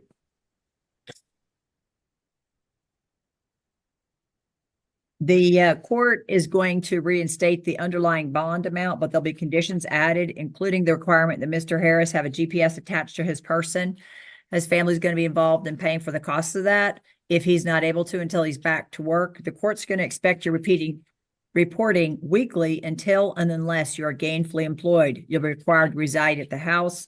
You'll have curfew, and you'll have treatment. You'll be required to participate in the 12-step program as well as intensive outpatient treatment. Mr. Harris, you're going to have to decide how you're going to live. You're not going to be out on a bond if you're not going to be sober and law-abiding.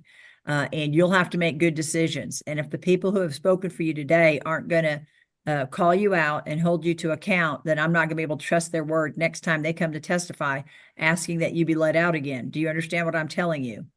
Yes, ma'am. All right. Now, we need a date certain when the parties expect to have the matter next addressed, and we'll look to the attorneys for that date. Your Honor, it is currently set for January 24th. All right, January 24th, 2024. And that is a Wednesday morning at 9 a.m. So, Mr. Harris, that's the next time you will be reporting to court.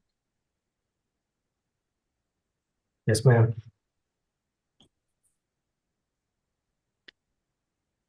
Make good choices. We'll have you go back to the holding. And as I've indicated, they'll need the GPS on your person. It may or may not be able to be accomplished today or even this weekend. It might be next week. Yes, ma'am. All right. We'll have you go back to the holding, sir. Thank you. Thank you.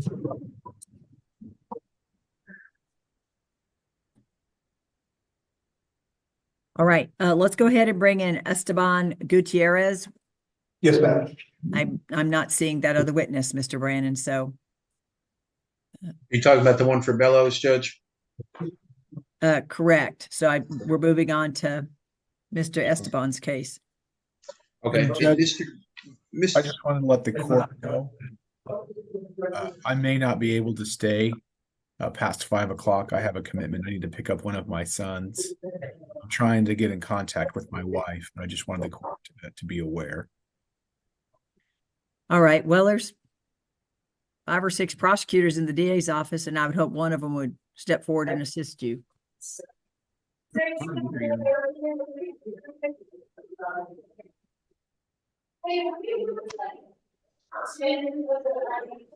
And Judge, for Mr. Gutierrez, I should have a Veronica Moreno in the waiting room. Yes, she is there. We'll bring her Okay. in. Mhm. All right.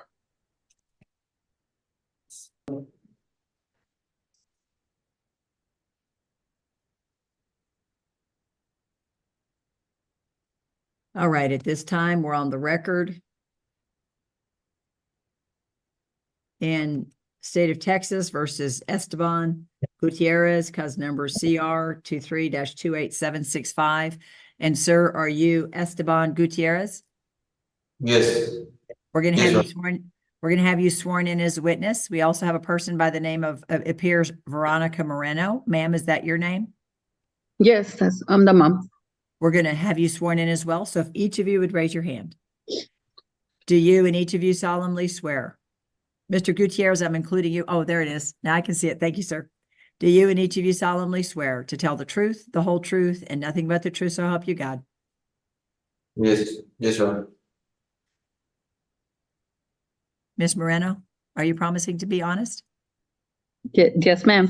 All right, you may put your hand down. Okay, we're going to go over the history of the case just a little bit.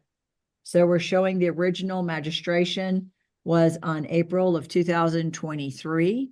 We're showing the offense of assault causing bodily injury, family violence, originally filed as a Class A misdemeanor with a $10,000 bond. There was an EPO signed at the time. And the $10,000 bond was posted on that same day.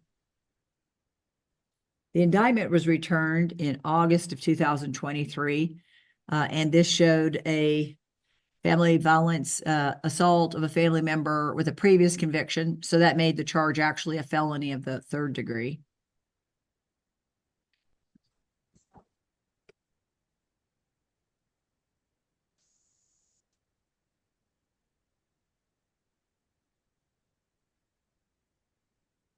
Now, the court did review the sufficiency of the indictment. All right, looks like we lost the one witness, but the court will bring her back in as soon as she's in the waiting room. At the time the court reviewed the bond for sufficiency, the defendant had posted a $10,000 bond in April. However, the defendant had a parole hold and other charges. So the court declared that bond insufficient and a capias was to issue.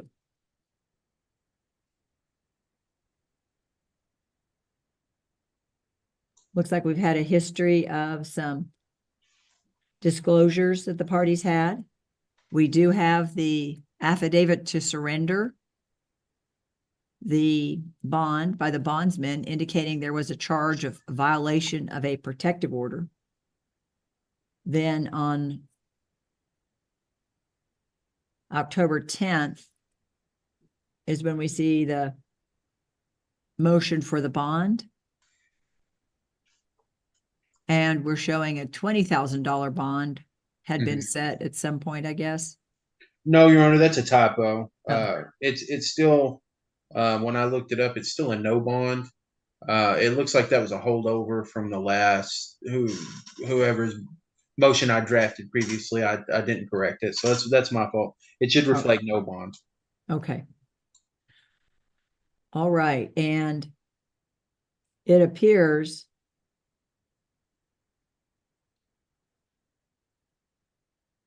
that that's effectively the history, and we're just ready to move forward on the court's consideration of a bond in the matter. Is that your understanding, Mr. Brandon? Yes, Judge. And since we're here, we wanted to make it twofold. My client also wants to set this for trial, and see if we can get it on the trial docket so that we're scheduled for that. And in addition to requesting a bond reinstatement today, Judge.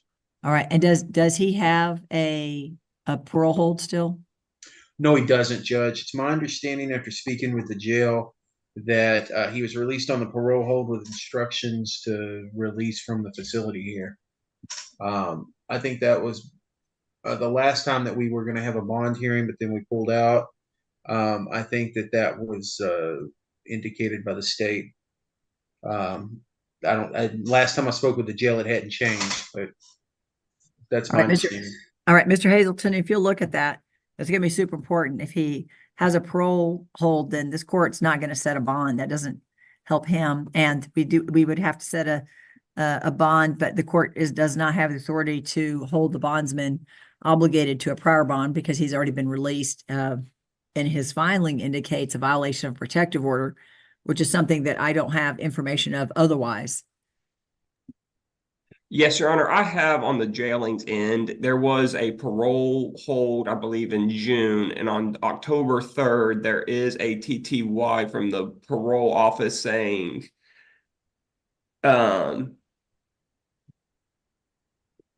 warrant is no longer in effect. Release current parole division hold pursuant to government code annotation 508256.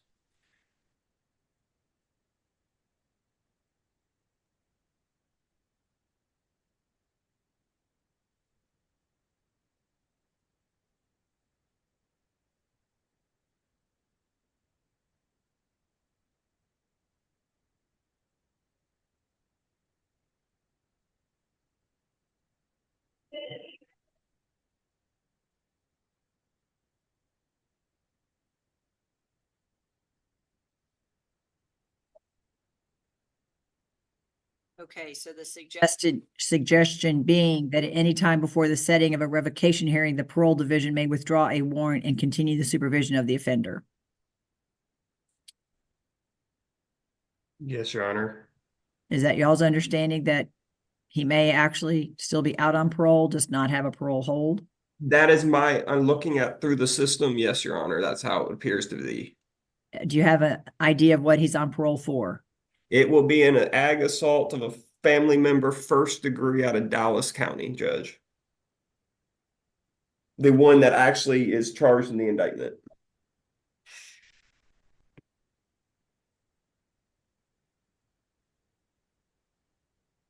Okay, and so you're saying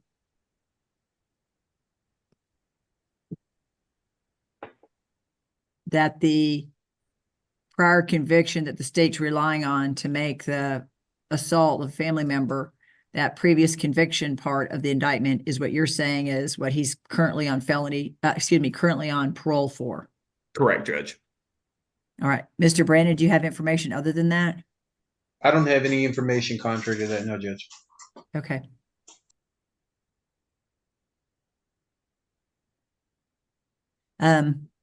Gentlemen, I'm not inclined to give this person a bond who's currently on parole for an offense, and now we have another family violence. So I think I am within my authority to not set a bond in light of these facts. And I am happy to set the matter for trial, but I am not inclined to grant a bond. I don't know why parole doesn't want to take action, but if he's still on parole, I have serious concerns given this charge. So what I'd like to do is get the matter set for trial as quickly as we can. Is there a time frame that you're all looking at? This young man's been in custody for 195 days. No, Your Honor, me and Mr. Brandon have not discussed any dates yet.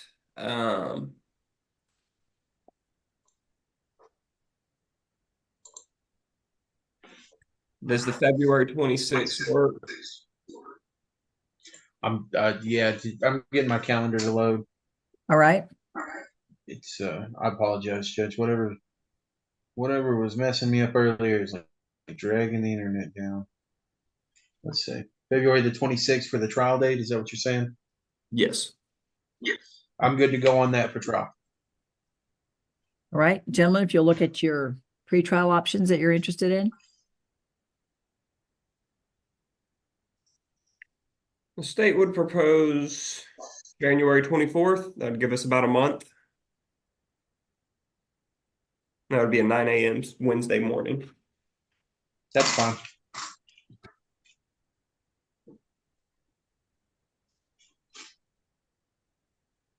Okay, now that will be a criminal trial week.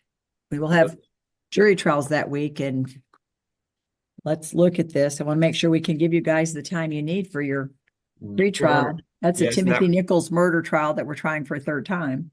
That is I would propose a different date. I did not realize that. How about the 17th? Can we do the 18th? 17th, I gotta be in Wise County.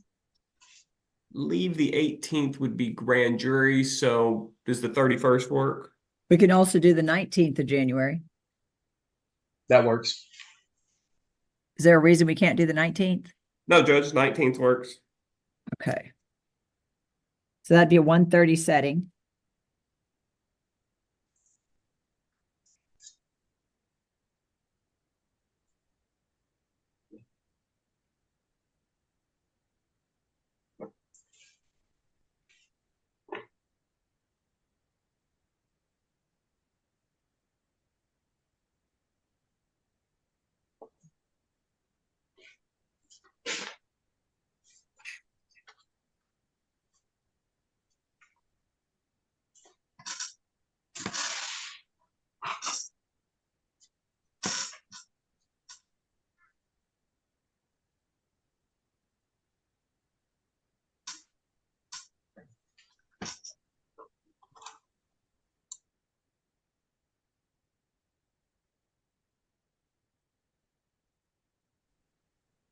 Right, so February 26, 2024 at 8:30 a.m.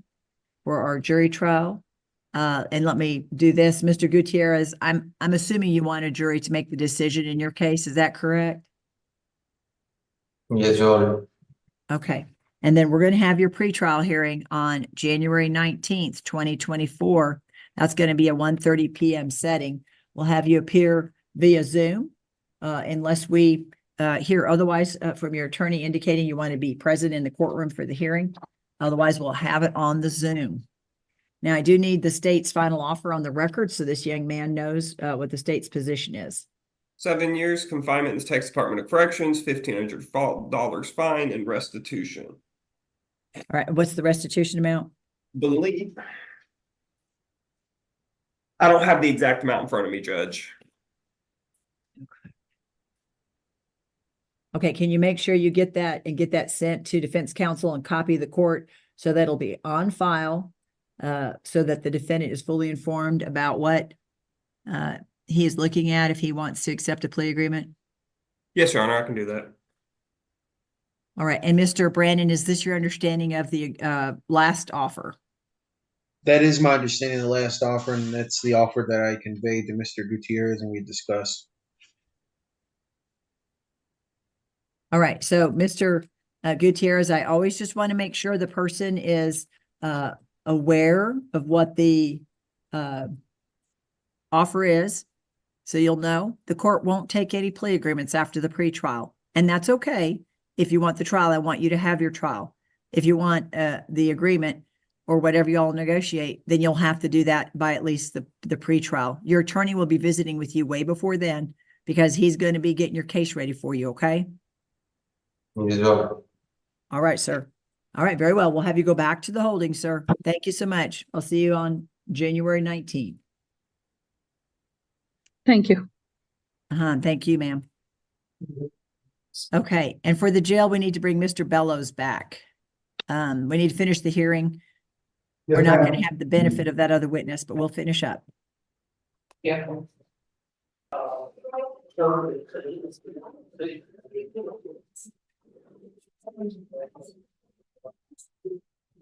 It's on you. I can't hear you. I can't hear you. Maybe she can say, yeah, she's got you on mute. Okay. Right. We're going to bring the parties back online in just one moment.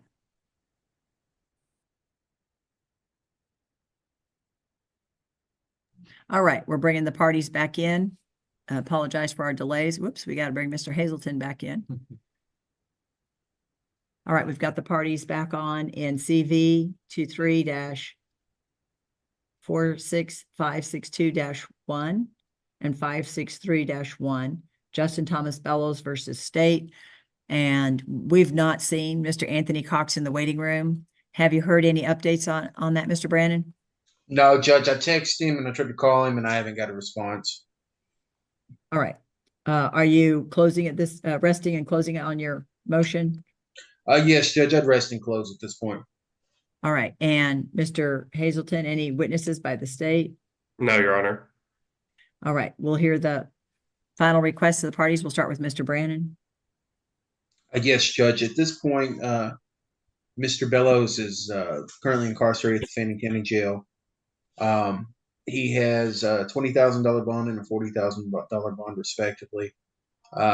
He's not able to meet that bond either through himself, his friends, his family, with or without a bondsman. He's effectively without bond at this point, Judge.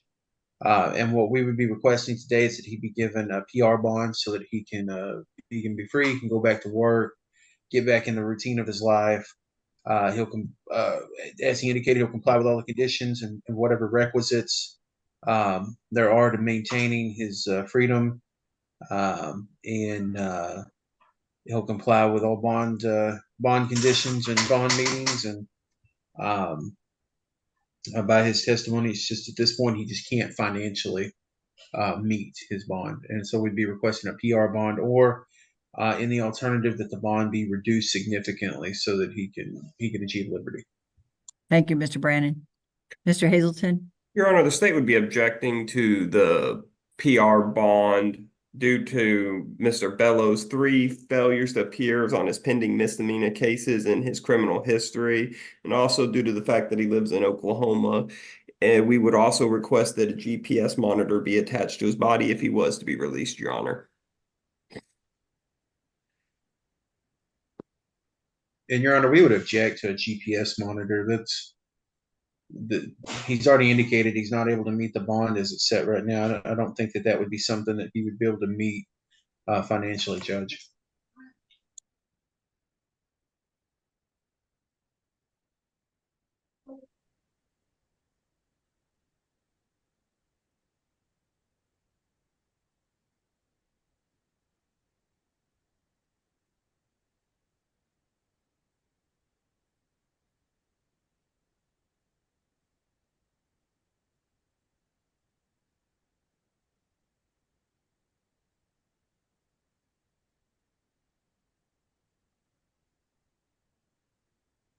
All right, the court is going to deny the request in light of the prior failures to appear. What's the time frame that the state's going to present the case to grand jury? I'm unsure, Your Honor, but I would anticipate in the next month or so. Okay, we'll expect that anytime the case is presented, that of course, Mr. Brannon will see that information, as will Mr. Bellows. But in light of the prior failures to appear, the court's going to deny the request to reduce. All right, and we will stand down in this matter. And Mr. Bellows, please stay in touch with Mr. Brannon. Thank you, gentlemen. Thank you. Thank you, Judge. And I think that's everything that I had. May I be excused? Yes, sir. I believe that concludes our Zoom hearings. Thank you. All right. Y'all have a good one. Thank you. Appreciate the jail for all your help. What you need to do is call your attorney.